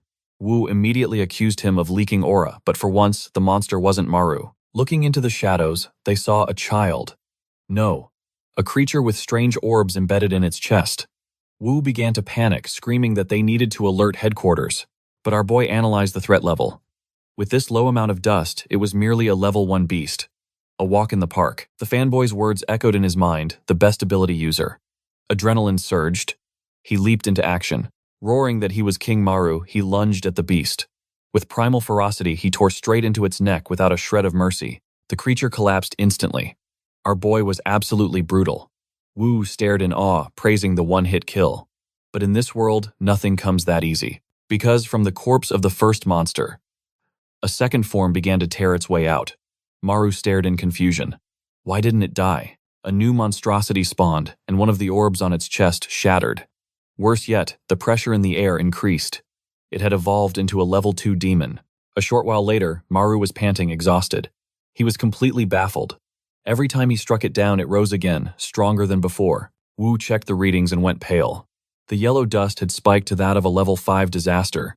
He turned to flee, shouting that they needed reinforcements immediately, but Maru yelled a warning. Look behind you. The beast had already closed the distance. It launched itself at Wu jaws, ready to rip out his throat. In a desperate move, Wu detonated his venom ability. Acid melted the creature down to nothing, but the nightmare wasn't over. The remains hardened like steel. And from the chrysalis, another form emerged, larger, deadlier, faster. This was a hellish infinite evolution. And the most terrifying part, there were still 4 stones glowing on its chest. It had already reached level 6 power. Wu trembled, realizing they had no way to contain this anomaly. That's when our genius protagonist finally did the math. 4 stones remained. If the pattern held true, 6 plus 4 equals 10. A level 10 catastrophe meant certain death. He screamed for Wu to run for his life. Maru would act as the bait. He would hold the line against this abomination, while Wu called for backup. Wu screamed in terror, warning that a rank 6 calamity was suicide to face alone. But Maru was burning with arrogance. He proclaimed himself King Maru, confident that his strength had transcended logic. With a roar, he launched himself at the abomination. Believing he had absorbed the beast's power, he threw a lethal strike. But the monster moved like a phantom, dodging faster than the eye could follow. A devastating blow buried itself in Maru's gut. The breath left his lungs as he crashed into the earth, his body paralyzed by the shockwave. Before he could recover, the beast mounted him, unleashing a merciless barrage of strikes. A storm of violence rained down, and Maru was helpless. The evolution orbs on his chest pulsed, yet his form remained unchanged. Why wasn't he transforming? The realization struck him amidst the pain. His regeneration was too potent. It was healing him faster than the damage could trigger the evolution. The monster raised a massive fist to end him. Maru screamed like a madman, begging for more pain for a harder hit. Wu, watching in horror, panicked and cried out, a warning. But Maru roared for him to stay back. Yet, true to his tragic role, the side character couldn't just watch Wu unleash his venom art. The toxic cloud halted the beast for a split second, but it shrugged off the poison like it was nothing. Before Wu could retreat, doom arrived. The beast's fist slammed into his skull, driving him into the dirt. It was a blow meant for Maru, but his friend took the impact. Rage exploded within Maru. He lunged from behind, locking his arms around the titan and sinking his teeth deep into its armored neck. The creature's skin began to calcify instantly. Maru released his grip and scrambled to Wu's broken body, his voice trembling with fear. Wu coughed up blood, asking why the fool hadn't run away. Maru grit his teeth, guilt weighing heavy on his soul. This was his burden to bear. Wu whispered for Maru to flee and call for backup before darkness took him. Maru knew the truth. If he left now, his friend was dead. No heroes were coming to save them. He had to slay this nightmare alone. The system warned him only 3 stages until final evolution. He could not let this demon reach level 10. It had to die before it emerged from its chrysalis. With killing intent, Maru struck. He shattered the hardened shell, revealing the pulsating red horror within. It was mid-metamorphosis, vulnerable and raw. He lunged to bite, desperate to steal its power before it matured, but suddenly a massive hand erupted from the flesh. The impact cratered Maru's chest. This wasn't just a monster anymore, it was an apex predator built like a titan of war. But in that moment of agony, Maru's body finally reacted. A cocoon began to weave around him. The pain was his key to awakening. Just as joy filled him, the titan grabbed him by the skull, lifting him like a rag doll. Maru braced for the finishing blow. But instead of crushing him, the beast hurled him into the horizon. As he soared helplessly through the air, his eyes widened in horror. The monster was charging straight for Wu. Maru screamed, his voice tearing at his throat, begging the beast to stop. He slammed into the forest floor, his back colliding with a tree. But the cocoon was complete. In that darkness, he was reborn. He burst from the shell, slime dripping from his new form. Memories of the monster approaching, his friend fueled his legs. He sprinted the wind, howling past him. His speed had transcended human limits. But when he arrived at the battlefield, silence. The yellow mana dust was fading. The monster was gone. The forest stood empty, mocking his desperate race against time. His phone shattered the silence. A monster alert rang out from a neighboring district. Had the beast moved so quickly? D-Man's ID flashed on the screen. The leader's voice was tense, asking if Maru saw the level 7 warning. Maru tried to speak, but the leader cut him off, ordering him to stand down and stay home. Before Maru could scream that he was already in hell, the line went dead. Ignored and desperate, our boy scanned the area. He had to find Wu. The others could handle the beast. He needed to save his friend. A faint chime echoed from the bushes. Maru rushed over his heart, hammering against his ribs. There he found him. Wu lay collapsed in the dirt. Maru turned him over, but the sight froze his blood. A pool of crimson stained the earth. He needed the yellow dust to heal him. Desperate, Maru forced his body to produce the healing particles, begging the universe for mercy. But Wu's hand slipped lifelessly to the ground. The light had faded from his eyes. The first victim had been claimed by the forest. A meaningless death for a bureaucrat sent to the slaughter. Maru covered his friend with his shirt, a cold fury rising within him. Meanwhile, deep in the woods, Kang radioed the leader. She was closing in. But the leader's voice cracked with fear. "Turn back," he warned. The energy readings weren't stable. The threat level was skyrocketing past rank 9. He ordered her to wait for reinforcements, but the very mountain began to groan. The earth trembled, shaking the city miles away. The mana density suffocated the air. It was a confirmed level 10 cataclysm. Kang froze, realizing she was walking into a death trap. The command center erupted in panic. D-Man was sweating bullets, and the other teams were scrambling in desperation. Even the strongest hunters were stuck in traffic, helpless against the clock. Kang knew no help was coming in time. She sprinted through the tree line, determined to intercept the calamity before it reached the innocent villagers. Suddenly, a presence stopped her cold. A figure emerged from the shadows. She readied her weapon, thinking it was the beast, but slowly he turned. But the atmosphere shattered instantly. Maru roared at her to stay back, his voice dripping with desperation. Confusion washed over her as she froze in place. Why was he reacting like a cornered beast? Fury burned in Maru's eyes as he stepped into her personal space, warning her to flee before the nightmare began. She pleaded with him to calm down, refusing to abandon a teammate in need. But there was no running from destiny today. The truth finally spilled from his lips. The evolution demon had achieved its final catastrophic form. She peered past his shoulder, and her blood ran cold. Through the settling dust, a titan emerged. A 6-meter-tall monstrosity of pure muscle, possessing body fat of less than 2%. It was a walking calamity. She trembled, asking if he planned to face this level 10 disaster alone. Maru's resolve was ironclad. He would end this nightmare even if it cost him everything. He raised a stake, aiming it directly at his own heart. Kang, panic, shoved his hand away, screaming for an explanation to this madness. He revealed the dark secret of his power. Having devoured the evolution monster's flesh, a fatal wound was the only key to triggering his own evolution. Kang realized with horror that Maru wasn't just desperate. He was unhinged. The pressure in the air grew heavier as she begged him to wait for the squad. Reinforcements were seconds away. But the boy was consumed by arrogance, declaring he needed no salvation from others. Desperate to knock some sense into him, she delivered a heavy punch to his chest. Was he truly willing to pierce his own heart without a second thought? At this rate, he wouldn't just lose the fight, he would lose his very humanity. But Maru was already too far gone into the abyss. With eyes devoid of fear, he plunged the stake into his own chest. He screamed that death meant nothing to him anymore. Kang stood paralyzed in shock. As the dust swirled around her, a gruesome sight revealed itself. Lying in the dirt were piles of Maru's corpses. He had already died and revived countless times. Just how many times had he endured this hellish loop? Suddenly, the boss monster materialized behind her, winding up a devastating punch. It was too fast for human reflexes. She braced for the end, but death never came. The prodigy had returned from the grave. Maru caught the monster's strike with sheer savage power. He gripped the beast's arm and tore it clean off in a shower of gore. He had gone completely berserk. Even the terrifying creature felt a flicker of fear. Yet it grabbed Maru by the throat and slammed him into the earth with earth-shattering force. The ground disintegrated on impact, but Maru didn't even flinch. The monster tried to release him, but our boy held on like a demon, refusing to let go. He dragged the beast closer, hungry for more violence. Meanwhile, Deepman stumbled upon the lifeless body of Wu. Grief struck him, but a thunderous boom echoed across the mountain. Terror began to creep into Kang's heart. This thing, fighting in front of her, wasn't the Maru she knew. It was a monster in human skin. Maru smashed a fist into the creature's face, hurling his entire body into the assault. That was when she noticed the chilling void in his expression. Mid-air, devoid of all emotion, he wound up for another strike.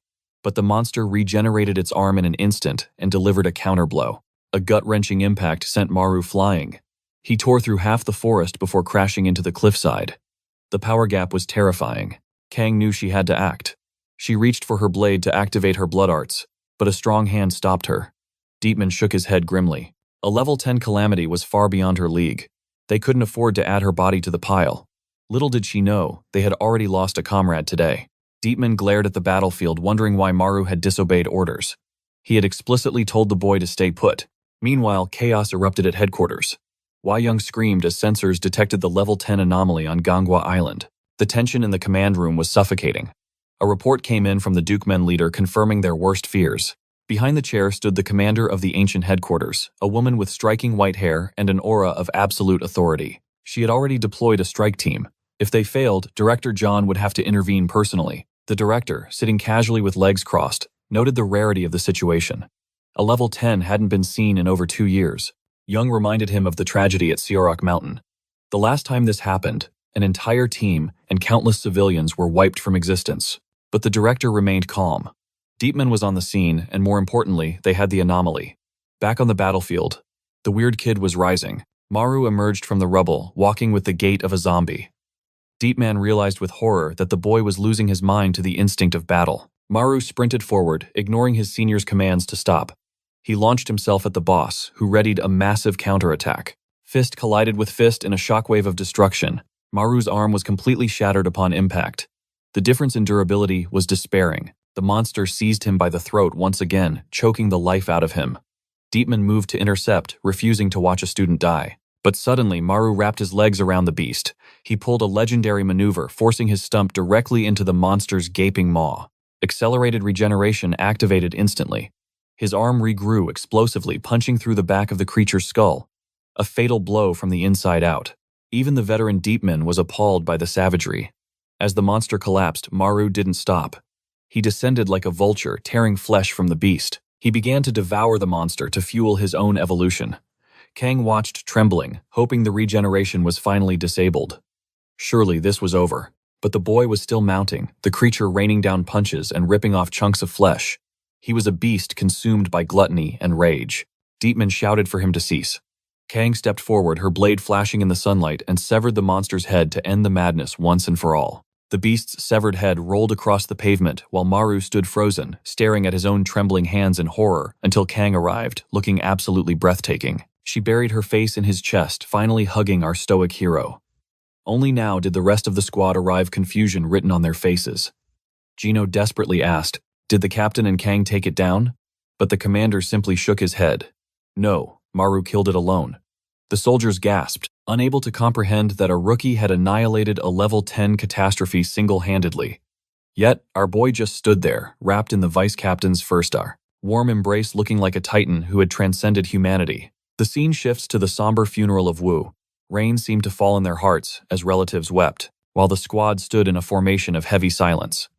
Hosuk, who loved him like a brother, couldn't force a single word past the lump in his throat. Kang whispered to the commander. "Are you holding up?" he replied with a hollow gaze. One never gets used to burying their own. She then asked the hard question. How would they explain this hell? The usual lies, he sighed. Central Command will label it a work accident. At least the beast didn't devour him completely. We have a body to honor. However, the fallout was severe. Gangwa Island was declared a forbidden zone. Kang scanned the room, desperate for news. Did Maru send word? The commander shook his head. No.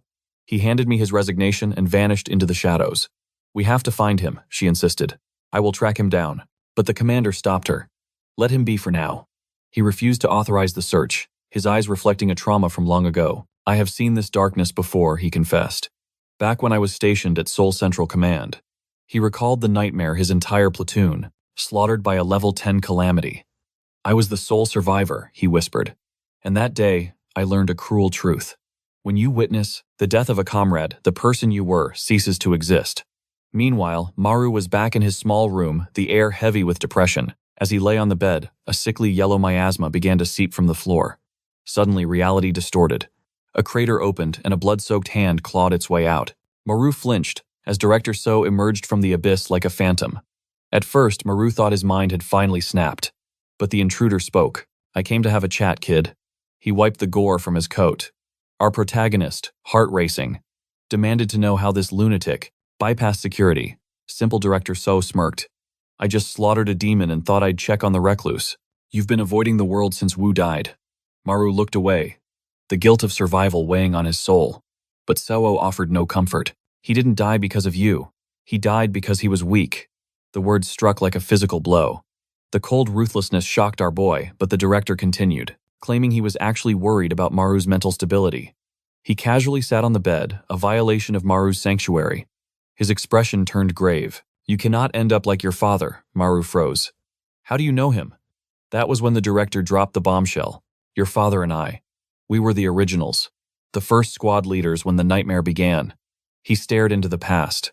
We were the first into the fire. The story rewinds to 1999. A 30-year-old CO was unleashing a hail of gunfire at a monstrosity. But the beast didn't even flinch, shielding itself with an invisible barrier as it marched forward. Maru's father, Juan, roared above the chaos. Keep firing, don't let up. But young CO stood frozen, paralyzed by the creature's aura. Juan grabbed him by the collar, shaking him back to reality. Fall back and lead the 6th squad now. Around them, soldiers were being sliced apart like paper. Desperate, Juan pulled the pin on a grenade. Throw everything you have. Burn it all. The creature was engulfed in a symphony of explosions. They ducked as the shockwave leveled half the forest, turning trees to ash. Silence fell over the battlefield. Smoke rose from the crater as they cautiously advanced. But when Juan peered through the haze, his blood ran cold. The monster still stood. Half its body was missing. Yet it opened its maw and began inhaling the dust. In seconds, the flesh knit itself back together. Shoot it, Juan screamed. Kill it before it fully regenerates. But it was futile. The beast deflected the bullets like rain. It surged forward, a blur of death cutting down the remaining soldiers in a heartbeat. Juan fell to his knees, unable to comprehend that such a demon existed on Earth. Back in the present, Seo's voice was grim. That day, both our squads were completely annihilated. Seo woke up amidst a sea of corpses. He found Juan kneeling in the center of the carnage. Juan, are you alive? He called out, but his friend was catatonic mind broken by the slaughter. Why? Juan muttered. What are these things? Suddenly the air grew heavy with yellow aura. It's not over, Juan whispered, his eyes widening. He bolted upright and sprinted away. Seo chased after him, confused and terrified. What are you doing? Then Seo saw it. A titanic abomination towered over them, its body covered in 36 unblinking eyes. Run, you fool, Seo screamed. But Juan stopped and turned a strange calmness washing over him. If you want to survive, you must accept it. Seo didn't understand the cryptic warning. At that moment, reality tore open. A rift appeared, and a monstrous claw pierced straight through Seo's chest. Back in the present, the director touched his scar. The rest is obvious. Just like you, I survived because my blood mixed with theirs. I became a weapon for the government. Maru clenched his fists, desperate for the truth. What happened to my father? Seo sighed, the memory clearly painful. After the dust settled, I tried to convince Juan to lead the organization with me, but he refused. The shock of absorbing that dark power. It shattered his mind. Seo's eyes narrowed. He spoke of only one thing, reaching a place he called the abyss. A memory flashed in Maru's mind, the sensation of being dragged by a man who had lost his soul. This is the way his father had claimed. The way to the abyss. Seo delivered the final tragic revelation. Your father became a demon, because he believed it was the only way to hunt them all. It was hard to process, but Zhang's words echoed in his mind. The curse was real, for demonic blood flows through the veins of every single ability user. It was a cruel fate, meaning those blessed with power could plunge into the abyss at any moment and become the very monsters they hunted. Haunted by that conversation, he stared at an old photograph of his father, the terrifying question burning in his mind: had his dad truly succumbed to the darkness? He recalled the chilling warning that if he ever stopped fighting these creatures, he would lose his humanity and end up exactly like his father. Maru was drowning in these dark thoughts, and the next day at headquarters, the team noticed the rookie was missing from his post again. It was time to launch a search party, so Kang grabbed her coat, declaring she would head straight to his place and drag him out if necessary. But just as the tension peaked, the boy walked through the door apologizing for his tardiness, causing the entire room to fall into a heavy silence. Internally, Maru had made a steel resolve to stay and uncover the truth. He refused to accept the twisted lie that his father had become a demon. Meanwhile, deep in the shadows, Zhang entered a secluded chamber where a prisoner was bound in chains, whispering that the final preparations were nearly done. A massive, terrifying creature was restrained within the darkness, and Zhang promised that soon the world would witness the true horror of the abyss. Back at the office, the atmosphere was suffocating until Jan stood up, trying to break the ice by suggesting it was time to grab some lunch. But Maru, lurking in the shadows of his corner, coldly replied that he had no appetite and told them to go on without him. As the squad walked down the corridor, they couldn't help but whisper, Once again, their formation was incomplete, just the four of them. Ever since the tragic accident with Wu, Maru had been spiraling into darkness, acting stranger by the day, and Kang was genuinely worried. She noted that a gloom had settled over the entire office. Sometime later, Demon kicked the door open and ordered our boy to handle the chores. He told Maru to take out the trash while he cooked some ramen, but the moment Maru stepped outside with the garbage, he bumped right into Kang. He had no clue she lived in this neighborhood, but she smiled, explaining it was only logical since it was practically next door to their base. It seemed most of the hunters lived nearby for convenience. Noticing he was struggling with the trash, she instinctively reached out to help. Their hands brushed against each other, sending a jolt of electricity through the air. Was this a romance flag? But she quickly shifted the mood. She told him firmly that he couldn't carry the guilt for Wu's fate alone, as everyone on that island bore the same burden of responsibility. But Maru turned his gaze away, his voice hollow as he rejected her pity, convinced that the blood on his hands was his alone to bear. However, she walked away with a cold truth, saying she wasn't offering comfort, but a warning. Moving on is the only way to survive in this hell. Every member of this team had lost someone precious. Maru was left confused by her cryptic words, but he trudged back up the stairs. Suddenly, the sirens blared. These people truly had no rest, and the leader assigned the team, claiming he had a stomachache, to get out of it. It was merely a level 6 threat, and our boy was already gearing up, but suddenly Samu stood up and blocked his path. He declared that if Maru hesitated, he would take the mission instead, claiming the rookie was a liability who was about to screw up again. Our boy, already mentally shattered, simply slumped back into his chair in defeat, while Samu grew increasingly agitated by his weakness. Out in the rugged mountains, Yuan warned Samu to watch his sharp tongue since Maru was battling his own demons, but Samu scoffed. He spat back that he had no time to coddle someone so broken. Their only job was to locate the target and execute it immediately. But before the arrogant words could leave his mouth, a mysterious needle pierced his forehead, dropping him instantly to the cold ground. He scrambled up disoriented, only to see a massive red beast looming beside him. Without hesitation, he unleashed his power. With a sickening crunch, he snapped the monster's neck, ending its life in seconds, leaving his two teammates stunned by the brutality. They asked if he had really killed it that easily, and he shrugged it off. But then Yoso noticed something strange in the bushes. It was a chubby cat named Zhang, and Yoso's eyes lit up in recognition. He explained it was his pet, though its presence here was bizarre. He scooped up the little creature, deciding it was time to return to base, though he muttered about how the cat felt unusually heavy today. Samu warned him against bringing stray animals to the office, but Yan intervened, saying to let it be since the creature looked so content. Back at headquarters, Yoso excitedly called everyone over to check out the surprise he had discovered in the mountains. But the moment they saw it, the team recoiled in shock, and Kang screamed for him to drop the beast immediately. That thing in his arms wasn't a cat. It was a demonic entity, the demon of duplication, and it launched a surprise attack. It fired spikes into everyone's foreheads before hitting the floor and bolting, but in Yoso's hallucination, it was just his cute cat running away. He chased after it down the hallway, completely under its spell, until he slammed face first into a door. Now even Damon had a spike protruding from his forehead. Moments later, he grumbled that someone had the audacity to bring a demon inside. The entire squad turned a death glare toward Yoso, who frantically tried to defend himself, claiming it wasn't his fault. The illusion had been perfect, looking exactly like his pet, and since Jan and Samu were there too, the blame belonged to the whole team. He silenced the discord, commanding them to stop looking for a scapegoat. The time for blame had passed. They needed to focus their entire will on hunting the beast down, especially since the abyssal dust settled as they reached a gateway shrouded in ominous energy. She warned it might be a mirage, but they had no choice. Entering the threshold, their breath hitched. The interior was colossal, a domain defying all spatial logic.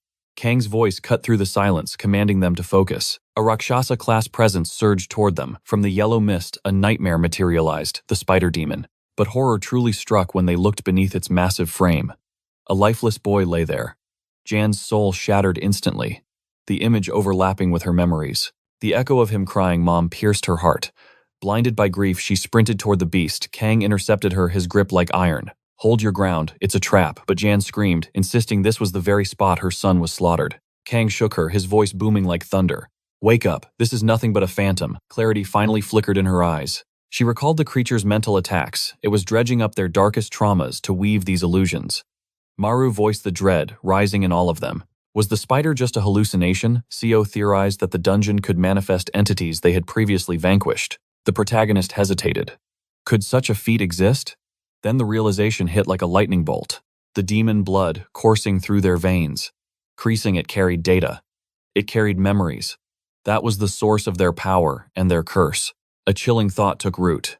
If that were true, every demon they had ever faced could be resurrected in this hellscape.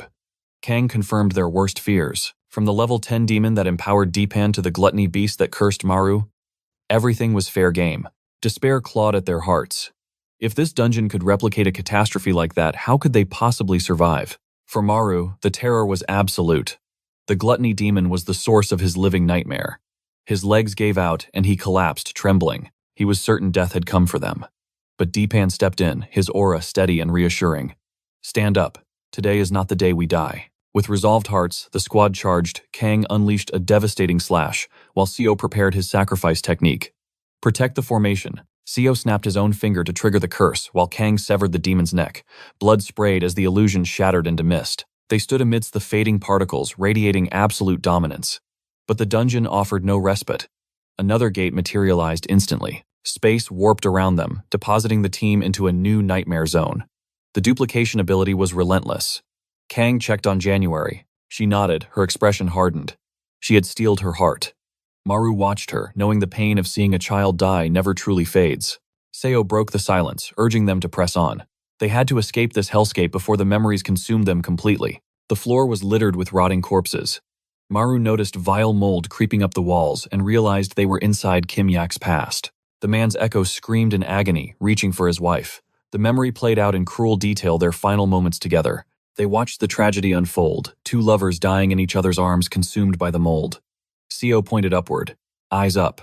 Horror clung to the ceiling. A massive crimson monstrosity rained deadly spores upon them. Maru accidentally inhaled a single breath. He violently purged, his insides twisting. He scanned the room, total party wipe. Everyone else had collapsed. Only he remained conscious, his rapid regeneration fighting the toxin. He tore the fungus from his skin. He was the only line of defense now. With a feral roar, he launched himself into the air. If he couldn't slash it, he would consume it. He bit deep into the monster's flesh. A cold sweat broke over him. What if that was an illusion? What if he just cannibalized a teammate? But relief washed over him as the beast dissolved. The squad gasped, waking from their coma alive and confused. Kang's gaze lingered on the fading image of Kim, Yak, and his wife. The source of his mold abilities. Born from such sorrow, Maru clenched his fist. Kang was right. Everyone here carried a mountain of grief. He wasn't special. He couldn't let trauma be his shackles anymore. He stepped forward with new resolve, only for Seo to roughly shove him aside. Don't block my path. Seo marched toward the next gate. Maru called out, a warning the unknown was dangerous, but Seo scoffed. Let them come. I'll slaughter anything that breathes. He threw the doors open without hesitation, but waiting in the shadows. A silhouette stood motionless. Maru squinted, the pressure radiating from the figure, feeling strangely familiar. It was Seo himself. Maru smirked. That arrogant sneer was unmistakable. This was a memory from within the gate. The towering temple demon emerged from the void. But the past Seo didn't flee. He walked straight into the lion's den. He demanded an ability. With madness in his eyes, he sought power enough to crush his own father.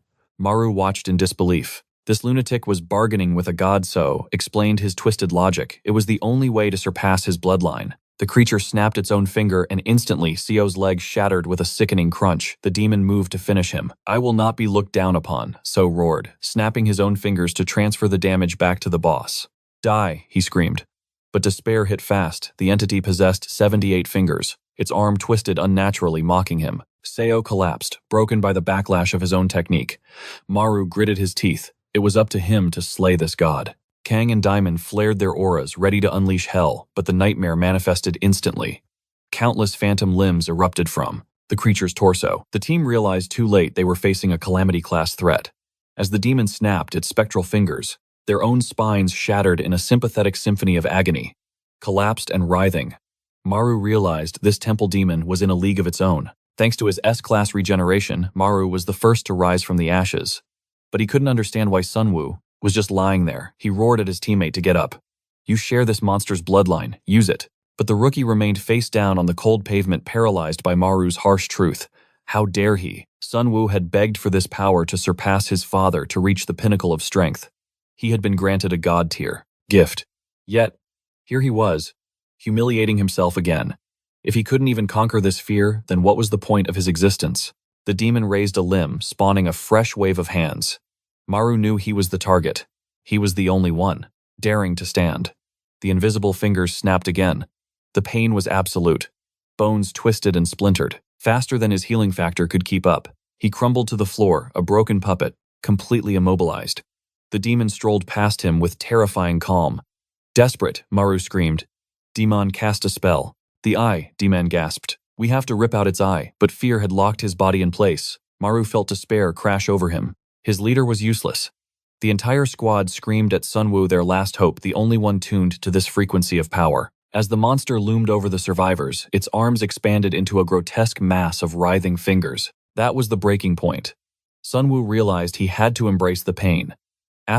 Crack times. He shattered his own tooth to trigger the curse, obliterating the monster's arm the moment it spawned. Kang seized the opening. She launched herself like a bullet, slicing off another limb. But her victory was short-lived. Her blade rang hollow against the demon's bone armor, stuck fast. Suddenly, gravity betrayed her. An invisible force hoisted her into the air by the throat. She panicked, blind to the mechanic, while Maru watched in horror. Only Sunwoo saw the truth. The blood dripping from the temple demon had morphed into hundreds of crimson hands holding her aloft. And worse, every inch of her caught in that grip was being twisted. Maru forced his broken body up, screaming for it to stop, but a spectral hand snatched him by the neck, suspending him helplessly. He was blind and bound. But in that darkness, Sunwoo had an epiphany. If I carry this demon's curse, I wield its weapon. He tore into his own arm. Blood rained, to the floor, instantly forming into spectral claws that dragged the beast to the ground. In that split second of vulnerability, a shadow struck from the void. Jan's spider pierced the creature's core. Checkmate, she declared. The battle was won, but the team was running on fumes. Later, Sunwoo leaned against the wall, a grim smile on his face. He had finally unlocked the true potential of his bloodline. Not bad, a voice called out. It was Maru. Good to see you finally awake. Next time, don't wait until we're half dead to be useful. Shut it, monster muncher, Sunwoo scoffed, walking away. Maru sighed. He was only trying to give some senior advice. After recovering, they pushed forward to the next chamber.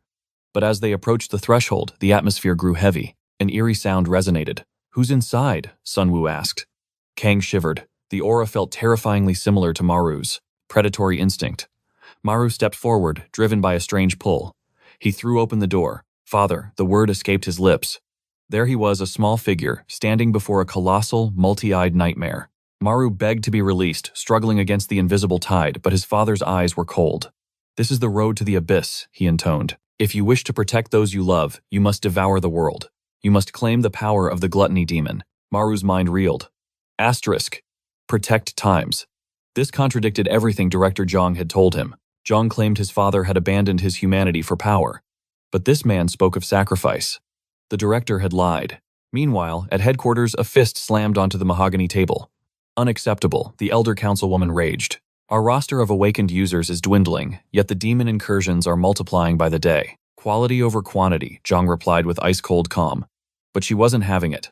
We are critically low on level 7 users, especially in the ancient region. Where is your strategy? Are you culling the weak to force an evolution? Zhang leaned back, his eyes dark. If that is the price of survival, then yes. This is madness, she hissed, striking the table again. Sacrificing civilians just to forge a few weapons, you are playing God. As director, you should know the weight of those words. The tension in the room was suffocating. Suddenly, a knock broke the silence. A subordinate burst in with urgent news. The requested materials were delayed. Contact had been severed. The connection to Gangway Island was dead. The matriarch's eyes narrowed. She ordered them to hunt down the slackers immediately. Meanwhile, the squad stood paralyzed before the beast of gluttony. Its roar shook the very earth. Terror gripped their hearts. They just wanted to go home. Suddenly, Yoso pointed a trembling finger. Look, the monstrosity was melting. In seconds, the terrifying behemoth dissolved into sludge and vanished into the floor. Jan was bewildered. Why retreat now? The beast had vanished without striking a single blow. The Appa man realized something. This demon was unlike the others. A collective sigh of relief swept through the team. No battle meant survival. But peace is always short-lived. A haunting voice echoed through the hall. Sister. Kang froze. She knew instantly. This was her nightmare to face. She stepped into the abyss alone. Maru tried to stop her, sensing the danger, but her resolve was absolute. She had to sharpen her spirit for the true war ahead. Stay here, she commanded. I will return. The team held their breath. Maru clenched his fists. Victory seemed impossible. Even Sangu had barely survived his trial. Maru couldn't just stand by. He peeked through the crack. Kang was locked in a dance of death with a crimson beast. But she wasn't alone. Another shadow lurked in the corner, watching with too many eyes. A spectator to the slaughter. Just as the gluttony demon had dissolved outside, the air inside shifted. But then disaster struck times. Snap asterisk. Kang's blade shattered into dust. The monster lunged for the kill. Maru screamed, "Dodge it," but Kang stood her ground. She remembered her training. "Watch its movements," Maru shouted. The creature had a defensive shield. If the monster possessed that power, then she could claim it too. The realization struck her like lightning. The door slammed shut. Sangu held Maru back. "It's over," he said grimly. She must ascend on her own. They could only wait in agonizing silence. Minutes felt like hours. Finally, the door creaked. A hand drenched in crimson gripped the frame. She emerged from hell, battered, bloody, but breathing. She stumbled out and collapsed into Maru's embrace. He caught her, his heart racing. Sangu watched grit his teeth. He had needed a savior, but she had become a warrior. The jealousy burned within him. Jean broke the tension. Only Yoso and the chief remain. But the gate to the next trial refused to manifest. Why? Sangu analyzed the pattern. The forest creature mirrored Yak's trauma. The trials were linked to their memories. Yoso nodded. It made sense. His demon appeared when he searched for his lost cat. The logic was sound. That meant only one target remained. The chief. But he was just standing there scratching his belly, oblivious to the atmosphere. The tension was thick, yet the leader acted like a fool. His demon was supposedly level 10, a catastrophic threat. Yoso whispered, "Maybe we got lucky." Dekman grinned nervously. "If he's chill, we survive. I'll take that win." Maru exhaled. Perhaps fate was smiling on them for once. The yellow dust settled. The killing intent vanished. The leader looked at Kang. "Looks like you handled your business. Let's get you to a doctor, then grab some food." "I'm craving Korean barbecue," the leader beamed. The air in the room instantly froze. Asterisk bam. Times Maru's fist. Connected squarely with the leader's jaw. Everyone gasped as Maru seized him by the collar. "You aren't the chief!" Maru roared. Chiwon panicked. "Have you lost your mind? That's our superior?" "The chief ate barbecue yesterday and got severe gastritis," Maru shouted. "He wouldn't dare touch meat today." Silence. The logic was flawless. The imposter looked confused. My stomach, the disguise crumbled. The team descended upon him like wolves. "Get him!" The fake leader screamed for mercy as the beatdown commenced. He scrambled to his feet and bolted. He burst through the exit, tasting freedom times, screech asterisk. Asterisk, crash times. A car slammed into him. The driver stepped out. It was the times, real times, Dekman. What the hell did I just hit? The dust cleared. The illusion faded, revealing the red devil beneath. The true enemy had been flushed out. Later at the debriefing, the chief was furious. "While I was suffering in the hospital, you let a demon infiltrate the base. If headquarters hears about this, say goodbye to your salaries for a year." The threat of poverty sealed their lips. The mission was over. Kang was exhausted. She turned to leave, longing for rest. "Hey," a voice called out. She expected Maru, but it was Sangu. His expression was dark. "We need to talk. That demon you fought. I've seen it before," he confessed. The air grew heavy. Kang's eyes widened. "Where? When?" Sangu dropped the bombshell. That monster was Director John. The genius had connected the dots. His IQ was terrifying. The scene shifted. Time rewound 20 years. A young boy entered his mother's room. "Mom, is Dad in the basement again?" His answer was cold as ice. He felt no attachment to them, so they owed him no loyalty in return. Shamu stepped out to the basement window and wiped away the grime, revealing a nightmare that would haunt him forever. Inside, the impossible was happening. His own father was mid-transformation, twisting into a demonic entity right before his eyes. He confessed that back then, fear had clouded his judgment, but looking at the memory now, the truth was undeniable. The pieces had finally clicked into place, and he was certain Kang needed to know if the director was truly a monster. Or worse, why had he stood by like a statue while her family was slaughtered? Shamu's eyes burned with determination. This was his sole mission. He had infiltrated this dangerous world for one reason, to rip the mask off Jung's face. If he could climb the ranks and reach headquarters, he knew he would eventually uncover the darkness rotting at the core. Kang warned him that a fragmented childhood memory wasn't enough. To take down a giant, they needed concrete proof. A dark smirk played on his lips as he replied that he already had the perfect plan to drag the truth into the light. The scene shifted to the Lion's Den headquarters. Maru was already complaining, asking why he had been dragged along. She sighed, having explained it 1,000 times, but Maru pointed at Shamu, refusing to risk his life for a lunatic's conspiracy. The tension broke as Director Jong entered the room, his apologize smooth as silk, asking what business brought them there. Maru shifted uncomfortably, sensing the pressure, but Shamu didn't hesitate. He went straight for the jugular. He declared that the director had been there the day Kang's powers awakened. Maru froze while the director played innocent. Zhang claimed he was confused, asking for clarity, but his eyes betrayed a flicker of something dangerous. Kang's voice trembled with rage as she stated the demon from that day had specific eyes that matched the director's perfectly. Zhang covered his face, letting out a weary sigh, acting as if he were the victim of Shamu's delusional obsession. He lamented that the boy first blamed his father for his mother's death, and now he was being branded a demon. The revelation hit Maru like a truck. He had no idea they were father and son until this very moment. Shamu slammed his fist on the table, shouting that this wasn't about family, it was about exposing a monster. He turned to Maru, commanding him to unleash the yellow dust to force the director to reveal his true form. But Zhang's voice dropped an octave, warning Maru that using that power would strip him of his divine protection forever.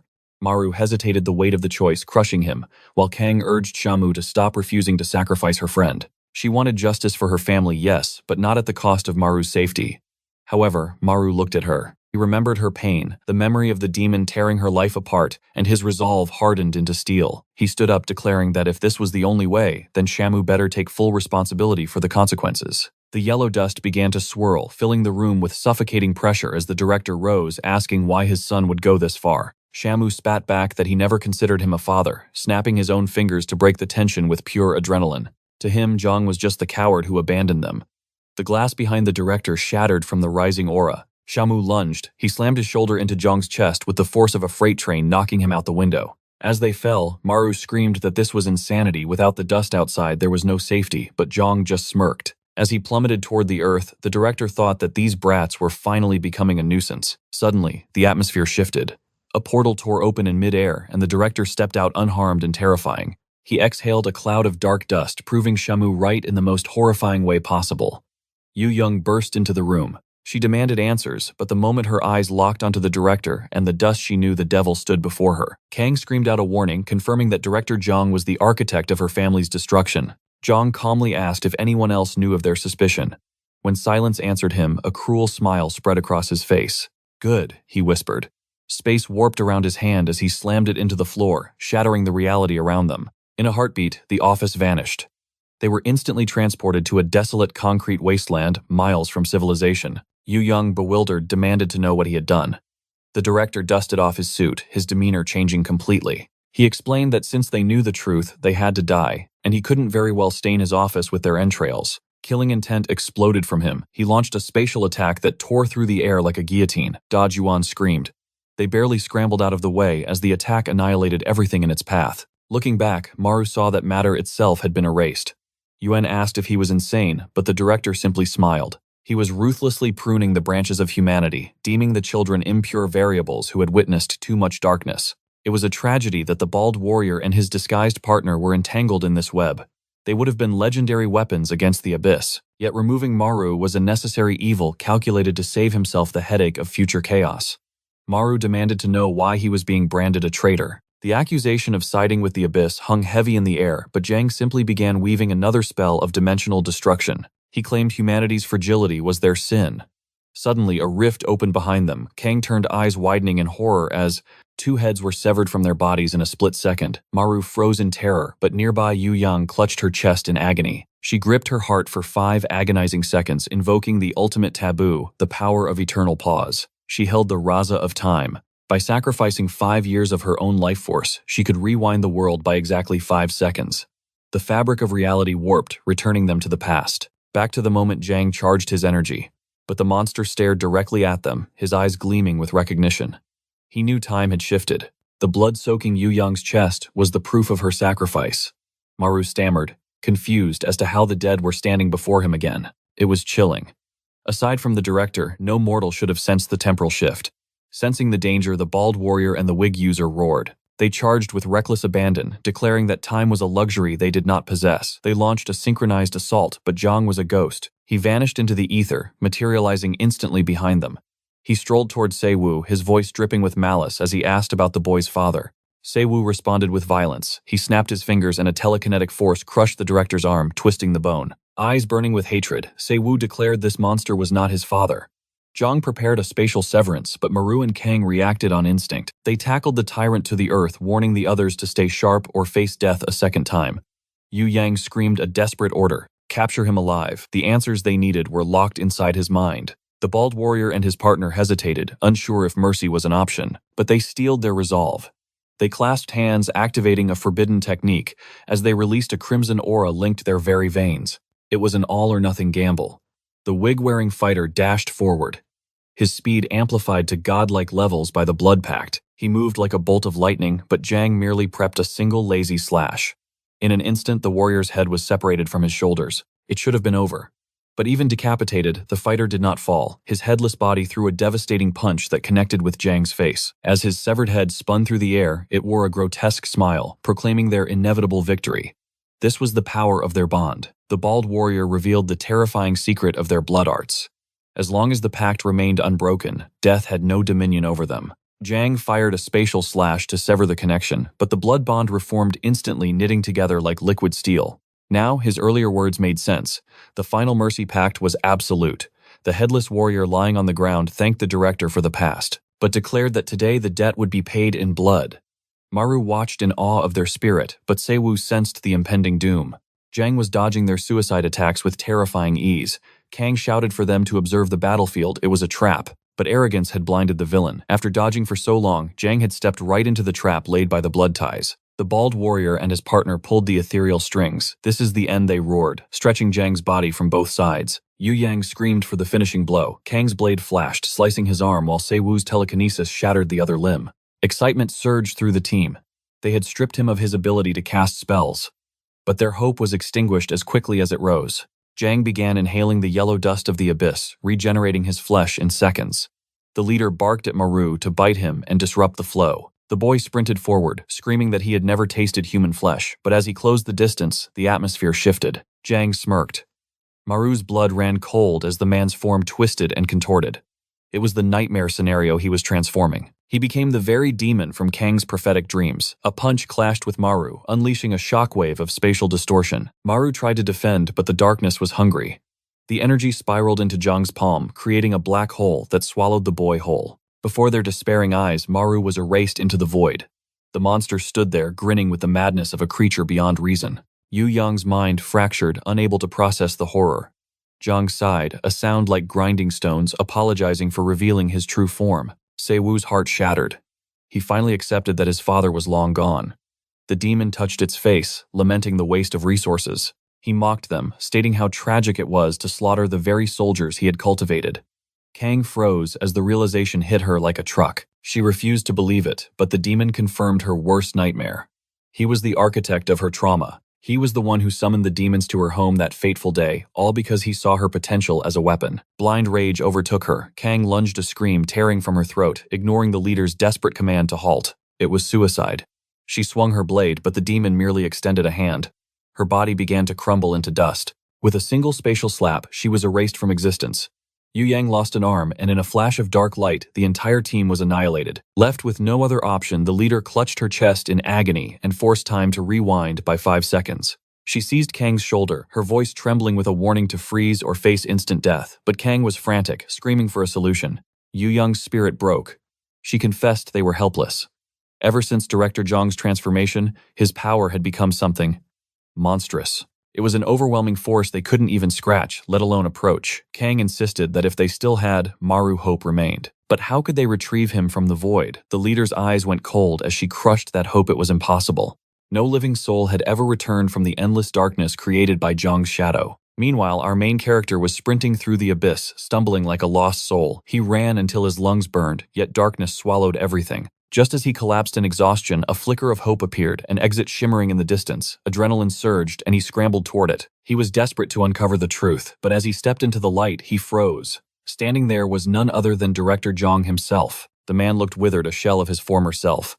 Staring in disbelief, Zhang whispered, "How did a mere human enter this realm?" Maru answered innocently, explaining he was ensnared while battling a doppelganger. But he needed answers. What on earth was this place? That was when the director revealed the terrifying truth. The entity Maru fought was a demon that had broken free from the abyss. A chill ran down Maru's spine. This creature wasn't just a beast. It possessed intelligence and speech. Then the real Zhang dropped a bombshell. That monster was one of the 8 gods' transcendent beings standing far above ordinary demons. They wielded the authority of the supreme king of the abyss. Unlike mindless beasts driven only by the instinct to slaughter, these entities possessed terrifying clarity. The 8 gods acted on their own twisted free will. Back in reality, the monster unleashed a devastating spatial slash. Kang screamed to protect the leader, knowing she was their lifeline, but the attack was too fast.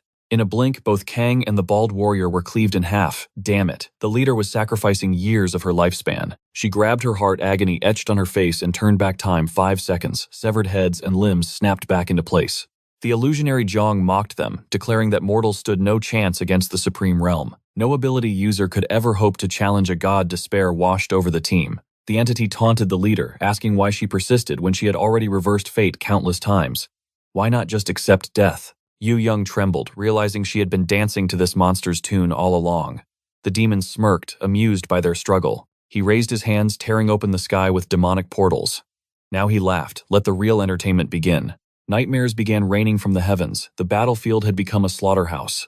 The survivors huddled in the center, praying for a miracle. Back in the void, Maru demanded answers. If the 8 gods were demons, why were they slaughtering their own kind? Zhang explained the betrayal.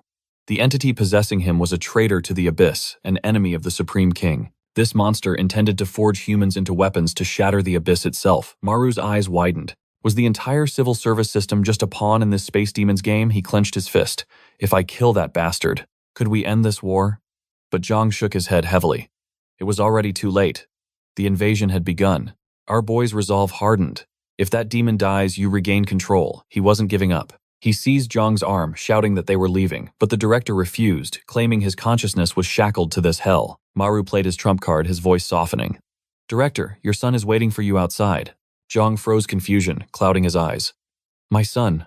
Why mention a 5-year-old kindergartner now? Maru was thunderstruck. The director's memories were frozen in the past. Zhang sighed, the weight of eternity on his shoulders.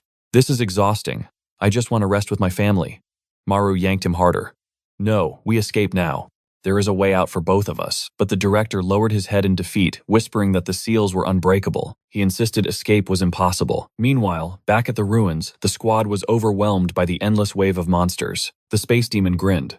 A perfect opportunity to erase all pests at once. He unleashed a cataclysmic spatial slash. The attack shore through the demon horde and barreled straight for the survivors. The energy expanded a wave of pure annihilation. It wasn't just a cut. Space itself was collapsing around them. The group closed their eyes, accepting their doom. But suddenly, a hand burst from a dimensional rift. It was Maru dragging himself back from the depths of hell itself. The monster recoiled in shock, and Kang's jaw dropped in awe. Maru roared, emerging with a triumphant scream. He clenched a fist, glowing with power. The escape worked. Now it's time for payback. The tide had turned. Rewind a few minutes. Back when Zhang declared it impossible, our boy had smirked. Impossible. Not in my dictionary. The lesser demon lunged, placing its withered claw on him to take a bite, but Maru was faster. A lightning-quick punch pulverized the beast's face before the creature could even react, causing it to disintegrate into spiritual dust. Maru stood there, bewildered by the sudden ambush in this strange dimension. Memories flooded back to him, a grim conversation with Yoke. He had been anxious about a dimensional gate left open for 3 days. A calamity that had nearly destroyed Busan City.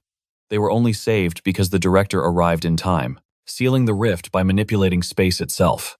The director was truly a monster among men. That memory gave Maru a desperate idea. He needed to find a gate within this endless void. After wandering through the nothingness, he finally spotted a fracture in reality. He approached, the distortion hesitation clawing at his heart. He had no idea where it led, but anything was better than rotting in this eternal prison. Stealing his resolve, he stepped through the veil. The transition was instant, but the new world was suffocating. Maru froze, overwhelmed by a concentration of golden miasma so intense it threatened to crush his consciousness. Just as he was fading, a voice commanded him to endure. Through the haze, he saw a mysterious figure, a woman with flowing hair and piercing emerald eyes. She stared, right through him, and suddenly every monster in the vicinity locked onto her presence. The earth began to tremble violently, and Maru wondered if the world itself was breaking apart. Before him, a literal legion from hell marched forward. There was no way he could fight. An army of that magnitude. Survival instinct took over and he sprinted away, having absolutely no clue where he was headed. In the middle of his frantic escape, salvation appeared another dimensional gate. He dove toward it as the horde closed in, warping through space and materializing directly behind the space demon. The massive boss monster spun around in shock. while our boy launched a devastating haymaker. Damn it, the slippery bastard teleported instantly to dodge the blow. Come on, let the hero have his moment. The monster hissed in irritation, while Yu Young watched impressed that he had survived the void. Our boy flashed a confident grin, asked if the squad was all right, and declared that he would handle the rest. Shanu scoffed, calling him an idiot since he couldn't even land a hit on the space demon before. But Maru ignored the doubt. He could feel it in his veins. His current self was strong enough to crush this threat. The demon demanded to know how he escaped the dark dimension, but suddenly he felt a chill down his spine. Vile green energy erupted from the portal, striking the creature with the force of a truck. The king of hell roared across dimensions, screaming that he had finally found the traitor. The space demon's arm was being dragged back, and it looked like his very soul was being ripped from his physical vessel. Desperate, the creature tried to seal every open gate to prevent being dragged back to the underworld. Yan realized the monsters were retreating. It seemed the director's plan to seal the area was working.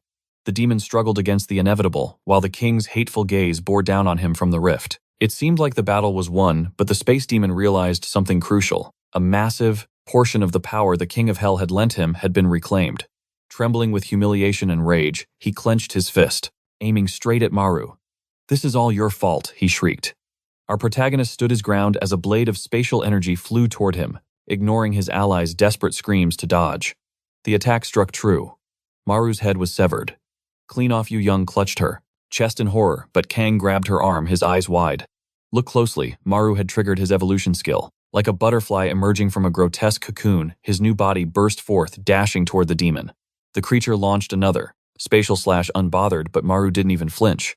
Yu Young was shaking, unable to process the violence as the demon continued to dice Maru into pieces. Yet he kept coming. Bali and Wig Guy watched in stunned silence, wondering if this boy was even human anymore. The old man accepted his death, but Maru had already surpassed limits. Let's count them. 1, 2, 3, 4, 5, 6, 7, 8, 9. Meaning there were now 10 clones swarming the battlefield. He lunged at the creature, signaling the finale, but the space demon unleashed a cataclysmic wave, commanding him to die. Maru crouched, ducking under the Reaper's scythe, and whispered, "Not today." He slipped past the defense, latched onto the creature's neck, and growled, "I'm devouring this ability." He hung there, fangs buried deep in the monster's flesh. Kang thought it was over, but something was wrong. Maru's bite hadn't drawn blood. The boy looked visibly shaken. It seemed his gluttony skill was reacting differently this time. In an instant, his mind was pulled back into the void. The consciousness of the space demon materialized before him, sneering. "You will regret this. You'll wish you never consumed me. That gluttony demon inside you will swallow my power, proving you are nothing but a pawn sent by the abyss to steal divinity." He glared at Maru. "How long will you let yourself be a puppet of the deep? Do you truly desire to return to that prison of eternal war and darkness?" Maru frowned, snapping back that he was talking nonsense and obviously didn't want that. But the demon seized him by the throat, staring past his eyes. "I'm not talking to you, boy. I'm speaking to the gluttony demon hiding inside your soul." He demanded to know the monster's true intent. A pathetic deity so weak, it failed to seize a human vessel despite being one of the original 8 gods. Maru stepped forward, his aura flaring. He wasn't just battling the crushing pressure of the space demon. He was fighting a war within. The demon of gluttony clawed at his mind, screaming for control. Resisting is futile, the entity sneered. Every mortal who wielded the 8 gods' power eventually crumbled. Surrender your humanity. Join me against the abyss. The tempter offered a devil's bargain, freedom in exchange for his soul. Together we can slaughter the abyss. We only need to sacrifice a few humans as fuel. Using the stolen memories, Maru's form twisted. A nightmare manifested. Jaws upon jaws erupted across his body. "I am not undoing this," Maru roared, his will shattering the demon's influence. "I won't let it happen." Using innocence as pawns, never. He refused to let this monster pilot his soul. "I will devour you instead." With a feral lunge, he sought to end this madness personally. Reality snapped back to the abandoned building, but this time Maru ripped a chunk of soul right out of him. He swallowed the essence instantly. "Foolish mortal," the enemy scoffed, about to mock him again. When a fountain of crimson erupted, both figures collapsed, their strength completely spent. The gorgeous Kang arrived to secure our hero. But elsewhere, silence reigned as the transformation undid itself. He draped a coat over the fallen figure. The director. The old man had crossed the river of no return. His consciousness had faded forever. The battle was over. King Maru had claimed another impossible victory, but as Ye Young gazed at the body, dread filled her. What happens to the special task force now? Later at the dorms, the tension was thick. Deokman broke the silence. He couldn't believe the betrayal. I knew the director was eccentric, he muttered, but a demon host, that's a twist no one saw coming. The room reeked of stale beer and exhaustion until Ye Young addressed Deokman. Sunbae, she said, using the respectful title. She considered calling an emergency council, but she needed his wisdom first. What is our next move? Deokman's expression was grim. If this news goes public, society collapses. Panic will destroy us. The government won't show mercy. This truth could dissolve our entire organization overnight. Absolute secrecy is our only shield. Not a whisper leaves this room until we find a countermeasure. Later, Ye Young prepared to leave. Deokman called out, his face softening. You worked hard today. She glared back. Don't call me Sunbae anymore. The age gap was a sore spot, and the others snickered. What a bastard, they whispered, implying she was ancient. Meanwhile, Maru was passed out in the living room. Why is he sleeping here? Someone grumbled. Shouldn't he go back to his own place? Sunwoo sighed. Let the kid rest. He's drained. Besides, I can't stand sharing a room with someone. Maru mumbled. My room is basically a broom closet. This couch is luxury compared to that. Suddenly, Maru's eyes snapped open. Sunwoo, we need to talk. It's about your father. Sunwoo froze, sitting up instantly. Maru's voice was soft. I met him. In the void of consciousness. He was trapped in that endless black space. Alone. I tried to save him, but the tether was cut. I'm sorry. Sunwoo turned away, his face hardening like stone. It's fine, he dismissed coldly. He missed you, Maru whispered. He missed your mother. Please, let go of the hate. A single tear betrayed Sunwoo's stoic mask. Our boy lay back down, his mind racing. The demon's dying curse echoed in his ears. The 8 gods of the abyss are coming. Humanity had lost its greatest defender, and now the true enemy approaches. Maru felt a chill. How can they defeat literal gods of hell when they barely survived a weakened demon? Somewhere in the darkness, a divine voice commanded,